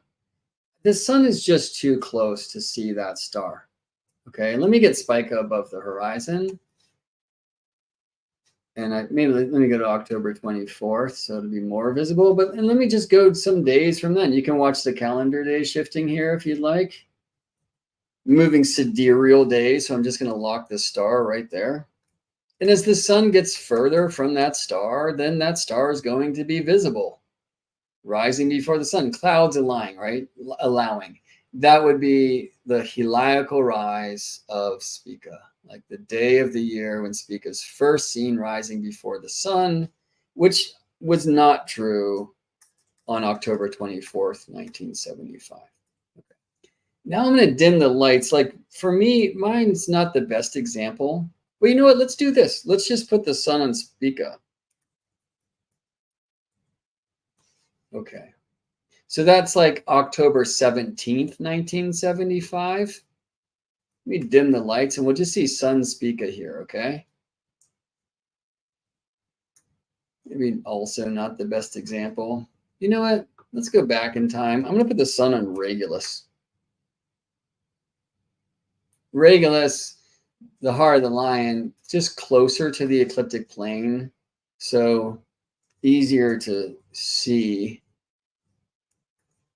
a sun Regulus conjunction. And let me just rewind in time. So I want to get that, oops, out of control. I'm going to get the sun as close to Regulus as I can. Stellarium astronomy software, amazing. Okay, so here's a date. It's August 23rd, 1975. Sun aligned with Regulus. At that time, Regulus, and I can show this here, the ecliptic longitude 149.29. Okay, that's 120 plus 29.29. 120 trine. Trine from what? Trine from 0 tropical areas. So 0 tropical Leo plus 29.29. So 29.29 tropical Leo. Okay. In this moment, the sun's at 149.50. So I'll just rewind a little bit. Okay, so let's go a year later. And what would a year later look like? Well, sidereally, so of the stars, a year later is going to look like sun at Regulus again. Now, because of leap, look at the leap year thing. 1, 2, 3, 4. 1, 2, 3, 4. Okay, the sun's going to be at Regulus every year. And why this change between the 4 years? Because there's a leap day, and then 3 not leap years, and then there's leap year, and 3 not leap years. Okay, that's the same thing again about why we don't always have our solar return on the calendar date, okay? But what I want to show here is that, let's move here. So this is 49 years. Let me get more here. So 53 years. I think I'm going to have a hard time showing that in Stellarium. Let me show it to you in a chart instead.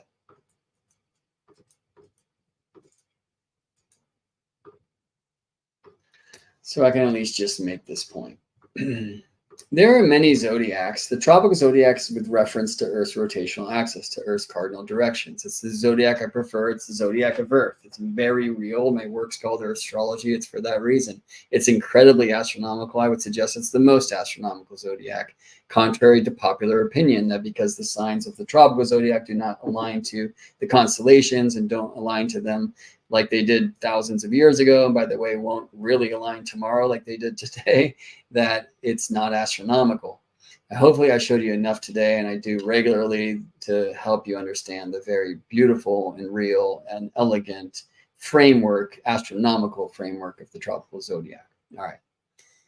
I'm going to go push a button here, and I'm going to go to a different zodiac. So let's choose Lahiri. Lahiri might be the most popular sidereal zodiac. It's relatively configured to that star Spica, which in India they call Chitra. This zodiac, the Lahiri zodiac, is the one that is, from what I'm told, the most in our day popular sidereal Ayam Namsha or sidereal calculation that's utilized in Indian astrology. Okay. So you'll just see, like, if you know my chart, like we've been talking about the sun in Scorpio, a rising sign in Gemini, right? Like my moon in Gemini, but later degrees, my Mars in Cancer, like all that stuff's different now, right? This zodiac in 1975 is about 40 degrees.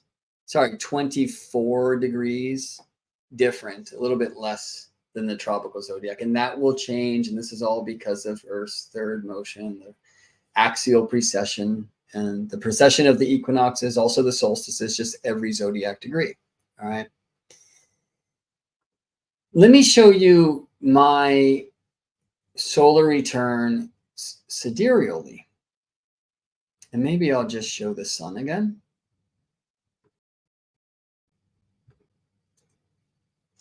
The sidereal year is different than the solar year. Nope, I'm going to make this thing also the Hiri. Okay, it is just the day after my birth. All right, so let me go to my first solar return. So October 24th, 24th, 24th, 24th, 24th, 24th. It seems more configured to the Gregorian calendar. You can see that we're going through AM, PM, and such. And there's a 25th, by the way. So it's not like there's some people, there's some really bad astronomy offered by astrologers, I find, and by others too. And I'm biased because it's my wheelhouse. But, oh, you know, it's crazy. Hold on. This is not a Lahiri chart. Huh. It says it's Lahiri.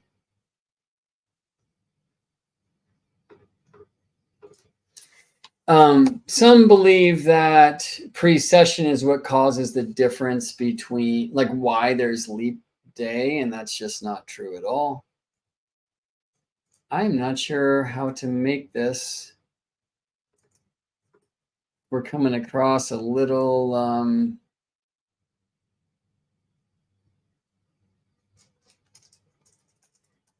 glitch in the software, I think. Yeah, because I keep getting these tropical charts. Can I change it? I can't change it here, can I? Pardon me, friends. I know this is, oh, okay. Yeah, here, make you Lahiri. Okay, cool. And then let me again just display the sun. Okay, so now one solar return to the next. So I get October 24th for a long time, actually, but there was a 25th. In tropical solar returns, I'm mostly October 23rd and then sometimes 24th. Let's just get to this year. I mean, eventually in my sidereals, they're like way more 25th than the 24th. But here's this year. And so you'll see here, like while I was showing tropically, the sun returns to 0 degrees 56 arc minutes of tropical Scorpio at like 1:30 p.m. today, October 23rd, 2024 on the Gregorian calendar. But the sidereal return, like I was born with the sun at 7 degrees 24 sidereal Libra, at least Lahiri sidereal Libra. There's many, many, many, many, many sidereal zodiacs, because what sidereal zodiacs do is they take the ecliptic and they divide it into 12 equal slices like the tropical zodiac does. But they don't start with this intersection of the planes of year and day. They don't consider the plane of day. The equator is not involved, right? This is the origin point, 0 tropical Aries of the tropical zodiac. Sidereal zodiacs choose a star. And they might say, okay, that star is 0 Aries, or that star is 0 Libra, or that star is 15 Taurus. Like there's lots of different sidereal zodiacs, because which star do you choose? It's completely arbitrary. It's as arbitrary as the constellations. Whereas the tropical zodiac is just not arbitrary at all. It is the crossing of the plane of the year and the plane of the day. And it actually brings the plane of the day into the mix, like sidereal does not. It's more astronomical and it's less arbitrary. Anyway, so, but this is why I was saying much earlier in this Forever Marathon Storytelling Hours jam that I can actually do my solar return many times. So one would be to do 4:39 p.m. because that's the time on the clock that it was here in California, where I now reside at the time of my birth. Another is to do 7:39 p.m. just to experience how California 7:39s, since that's the clock time I was born at. Another would be to do the solar return time. So that's like 1:30 p.m. for me, but that's tropical. Well, what about sidereal? So I get 9:11 a.m. on October 24th. Do that one, all right? But look, if I change the zodiac, from Lahiri, let's say like Fagin Allen, which was a Western sidereal thing that was born some time ago. My solar return will be basically at the same time, but 9/11/37, where in Lahiri, or let's do Deleuze, this is another one. They're saying 9/11/37 as well. There are ways that I could argue with that, and to do so, I would have to get into even more confusing language, frankly. But I might as well just say this: the rate of precession is debated.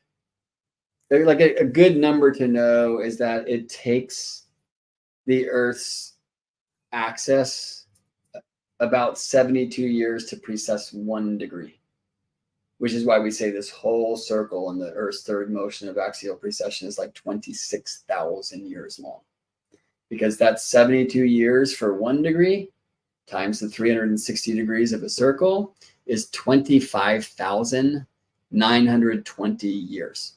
So like 26,000 years, right? But modern astronomy does not use 72 degrees, so that's the ancient canonic number, and you'll see it all over the place in scriptures from many lands. You can tell I'm 49 because my hair is falling out live. It's live balding right there.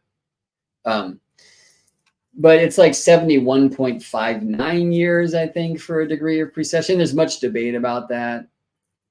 That might be what the Mayan long count calendar was after.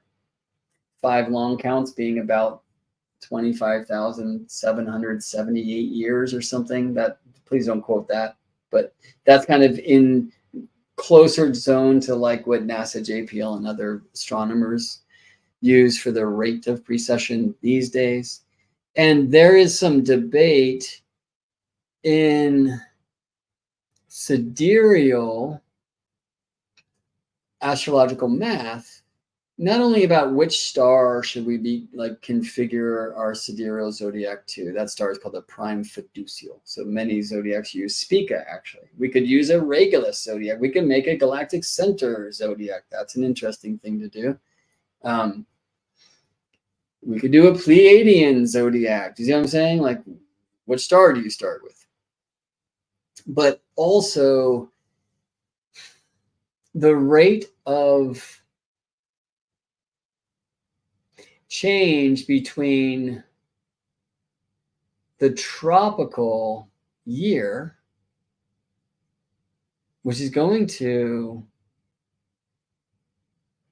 express through calendar date and clock time, I think eventually, I might be wrong, that's my pause there, is going to be based upon your rate of precession. Like at least the change between the tropical zodiac and the sidereal zodiac is. Now my hesitation is because maybe neither of those things has anything to do with calendar and clock. I guess they don't. So maybe I only get these 2 times to play with. No, that's not true. I don't believe in AstroGold astrology software I could change the rate of precession. But like in Stellarium astronomy software and other astronomy softwares, I could. Okay. Anyway, let me try to like bring this back to a language that I might be able to understand. I'm sorry. I'm so sorry. Anyway, I like to get into some pretty complicated stuff. I imagine many of you do too, or else you wouldn't hang out around here. But I would prefer to be able to express it more simplistically, or at least elegantly, or in a way that can be understood. And that's why I building slide and animation slideshows. But I promised myself I wouldn't do that for storytelling hours. If I'm getting down with what is the last star of the zodiac I can see rising before sunrise on my birthday, I'm not working tropically. I'm working sidereally. So that I'm having a sidereal solar return, not today at like 1:30 p.m. Pacific. That's my tropical solar return, which, by the way, it's in 3 minutes. I got to go. Setting it's 1:38. But at 9:11 a.m. on tomorrow on the 24th, like that's going to be a better day for me to get up, get out, and see the stars, especially true logistically around here too, because Ko is at his dad's tonight, right? So we don't have to get him to school in the morning.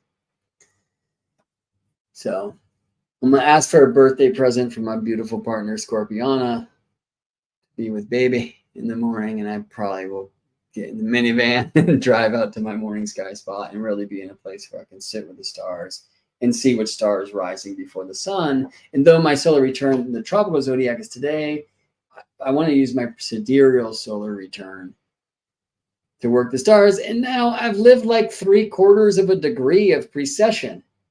Because generally speaking, precession 1 degree every 72 years. Well, 48 years is 3/4 of that, right? So the tropical degrees have precessed through the constellations, moved retrograde through the constellations by about 3/4 of 1 degree since the time I was born. Hence the difference between a 1:38 p.m. October 23rd tropical solar return and a 9:11 a.m. October 24th sidereal solar return. If I'm going to do my star work, sidereal. If I'm going to do my nature work, as I'm about to go do, I'm going to go take a hike with the dog and the fam and such. We're looking at the fig leaves, looking at where the sun sets on the mountain. That's not sidereal. The sun's a star, but it's our stars. That's solar. That's tropical. Okay. So when I play with the other stars, sidereal. When I play with this, tropical. And I don't mix them. For some reason, many tropical astrologers precess their sidereal, like do a sidereal calculation for tropical, for solar returns. You're just mixing the streams, y'all. Like do tropical and do sidereal. But they are different things, and let them be different things. And actually the relationship between those two different things is a very important mechanism that seeds the evolution of the consciousness of humanity. And that's a tale for another time. Okay. But like when you choose tropical zodiac degrees, but then you choose the sidereal return, you're basically saying this, that the zodiac is not about the directions or the seasons, as most will teach it. That's tropical. It is that, but in the moment of your birth, it's about how those seasons are really, it's the Earth's pole. We're aligned to the stars, and that's your zodiac forever. No. So, by the way, like there's debate. Did the USA Pluto return? Tropically, it did, but sidereal, no. But I'm a tropical astrologer. The relationship of Earth's axis and Pluto is the same as it was in 1776 at the Declaration of Independence. There has been. So if you're going to use tropical, use tropical.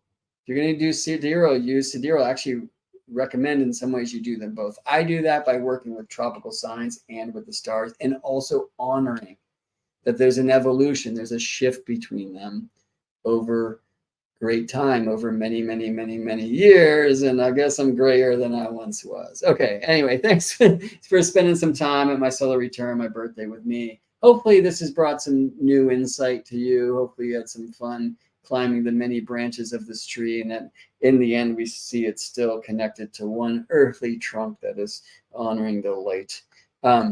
Just want to say again, if you want to support the work, GeminiBrett.com, book a session. I would love to tune in with you to your return charts, to use all the techniques, to talk more about the astrology of it, circumambulations and progressions and perfections and all the stuff. You will find a donate button at the bottom of the homepage of GeminiBrett.com if you'd like to buy me a cup of tea. See how much of it I drink, and I drink the good stuff. And I sure would appreciate it. Or maybe the best way you could support my work, because I'd really love to spend some time with you, is to join Constellations. It's only $16 a month. It's amazing. We have a different teaching every week, from myself once a month, from Amala Hall once a month, from Alyssa Luna once a month, from Phelan Shiva once a month. And then we have amazing beings. Many of you are here today who share from their heart, from their amazing wise minds and experience. in community discussions that we have just regularly. So thanks again for being here. Much love to you. Check out Constellations, please. GeminiBrett.com/constellations. Join for $16 a month. Leave at any time. Why not give it a try? What a beautiful birthday blessing that would be. And if you do join, I hope to see you on Saturday, 9 a.m. Pacific, when I will host a community discussion. All right, y'all. See you in space. That is just not the right button at all.